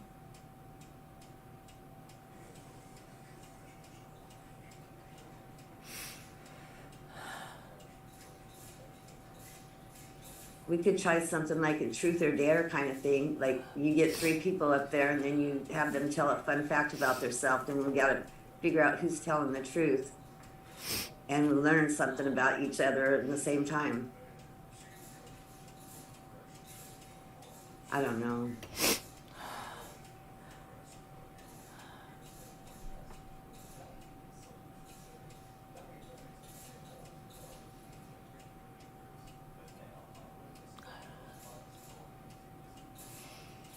I don't know. I just.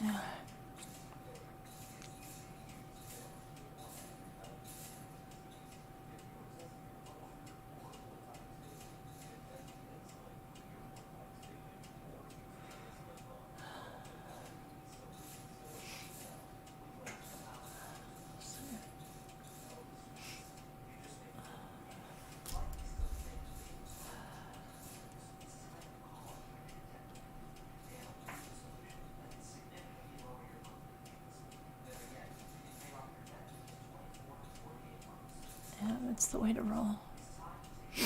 I know. It's just I just don't understand what's happening. I just don't get it.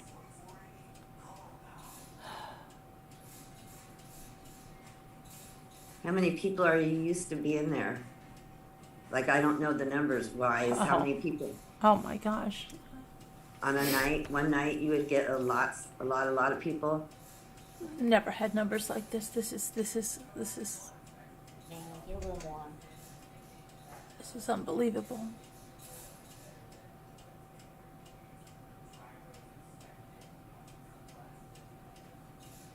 I don't know, little lady. I don't think I can.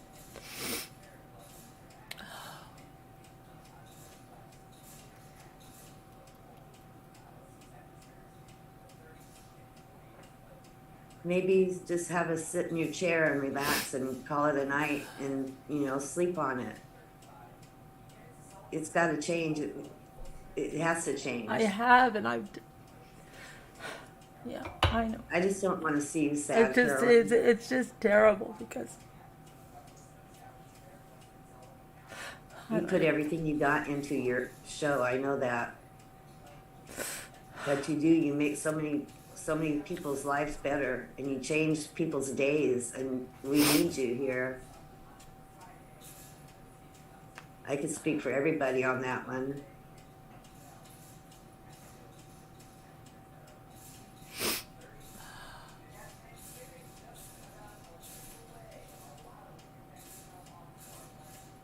I don't know what's going on.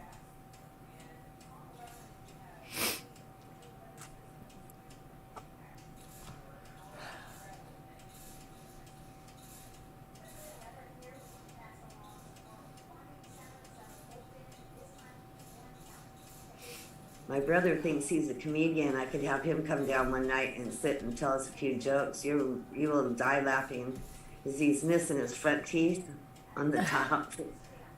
Oh, He's funny. He has one joke after the other.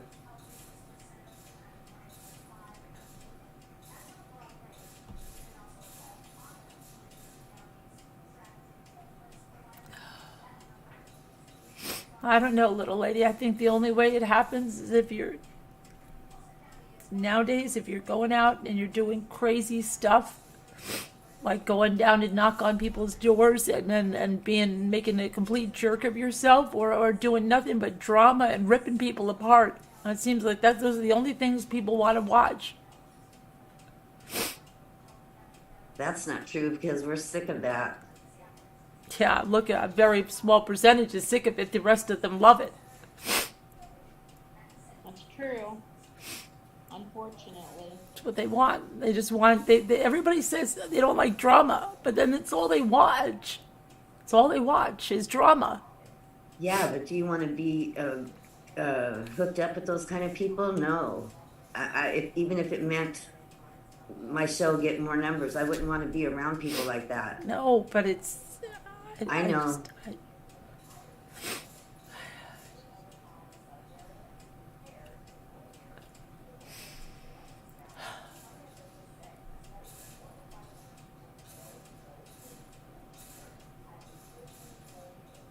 I know, little lady. I'm trying. I'm trying.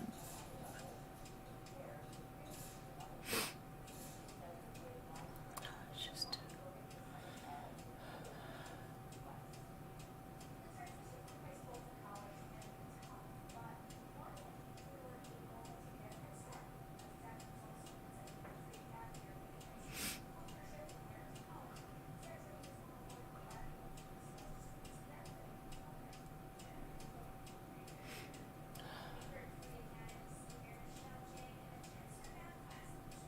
No, my ethics don't change. That's the problem. If I was, I mean, not the problem, but if I did, then I wouldn't have the problem now, because I would just do whatever I needed to do, just like these other people. Every day, it's just something different, something crazy, something different, something crazy.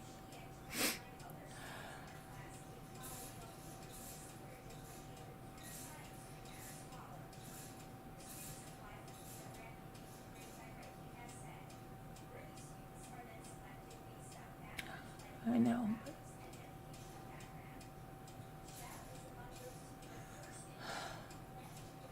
You know how it says in the Bible how there's a thin, narrow path to goodness, and then there's a big, wide open space to hell or to rotten stuff. Yeah. That's where they're all headed. Stay on the narrow path. You're stuck with us. If it's only us, then you're stuck with us, because we love you, Carolyn, and don't go down that big path and be ugly. No, They're it's not disgusting. me. It's just, I just don't understand why. I don't know. I feel Every day it. I just say, okay, well, that's a fluke. Work really hard, do something, give people what they want, keep doing this, be keeping, you know the truth, you know the right person, they'll see the truth, they'll see the truth. And it's just, it's so, oh gosh, I don't know what was the right thing to do, what was the wrong thing to do, whether everybody says ignore, don't respond, and you don't, and then some people believe horrible lies about you, they just, oh, I don't know. Yeah, it was a complete shock what they did. And other people will find that out someday, but they're not listening right now. No, I'm never going to sell my soul, Deborah. I've never flipped and flopped and went with people just to get people. I don't do that. Never have. Your integrity's not for sale. If I did that, I would just do exactly what they do. Not your style. I don't know.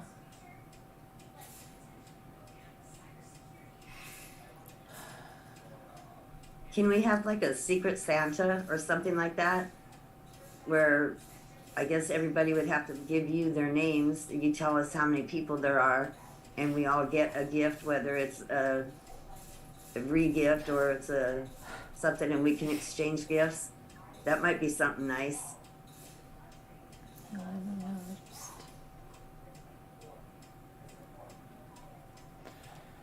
I don't know.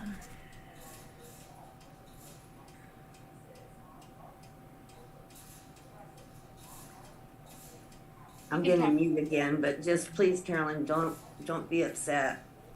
Yeah. I love you, and I hate to see you upset. Love you too. Thanks. It's just, I don't know. Just. Yeah, Kevin, that's.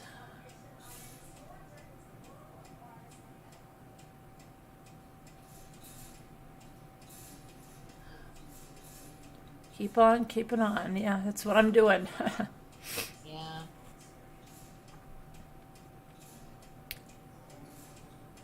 Just.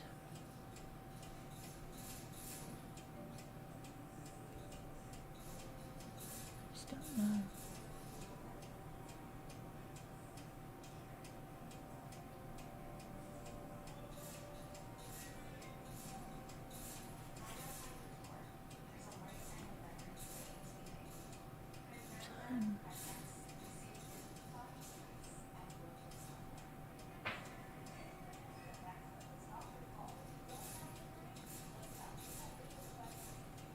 These horrible grown adults wasting their time bullying people.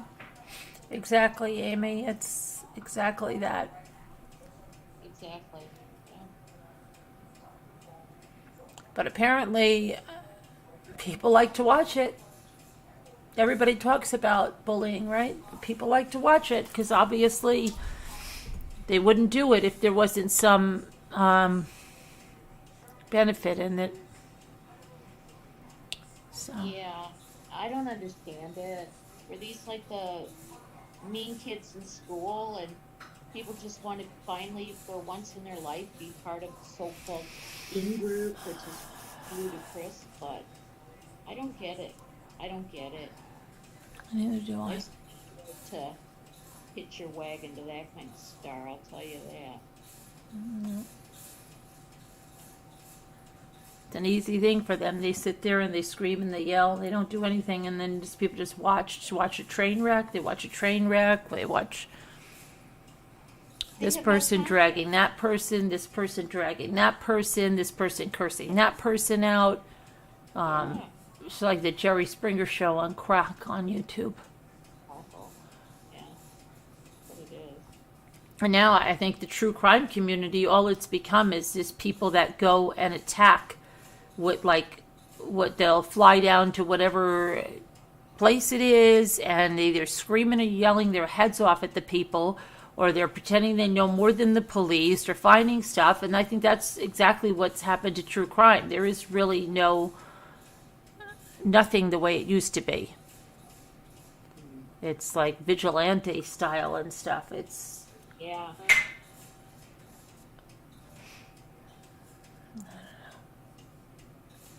everything's changed so much.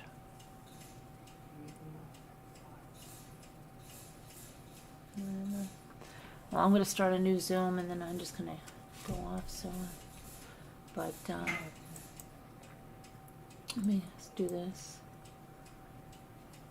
All right, guys, I'm going to start a new Zoom, and let me see here.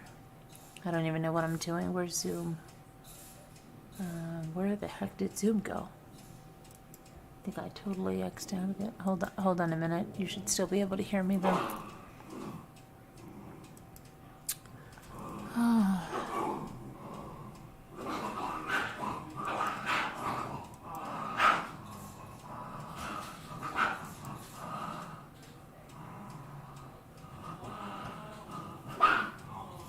Okay.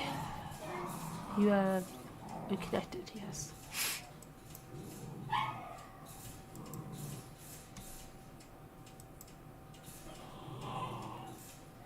Copy invitation. Copy invitation.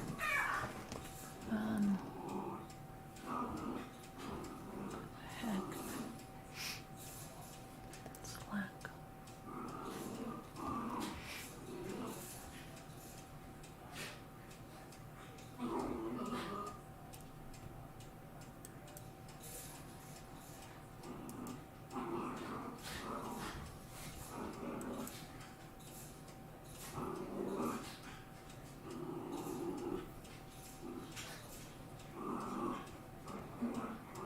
All right, I put it in Slack.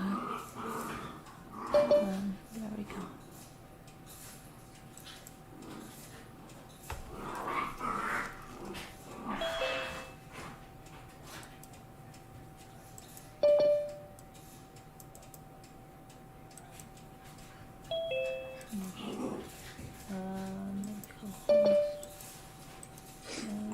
I just woke up, guys. I'm sorry.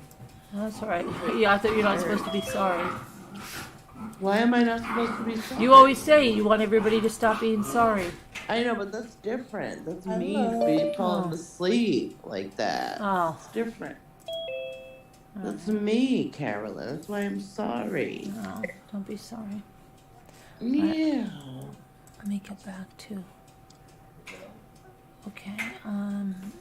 Have the rifle Your yet. quality content, true crime has become clickbait, non-factual. Yeah, I know, Kami. All I see is bullies out. People have gone nuts. I've unsubbed everyone. It has been nuts, little lady, and I don't know what the hell is happening to everybody. I really don't. Can't even believe it. It's been horrible, I know. Carolyn. All right, but I do appreciate all of you that did come tonight, and I appreciate all of you that helped, and I love you all more than you know. Thank you, and I'll see you tomorrow, okay? God bless. Prayers for all that need them, and prayers for all of us. See you guys tomorrow. Bye.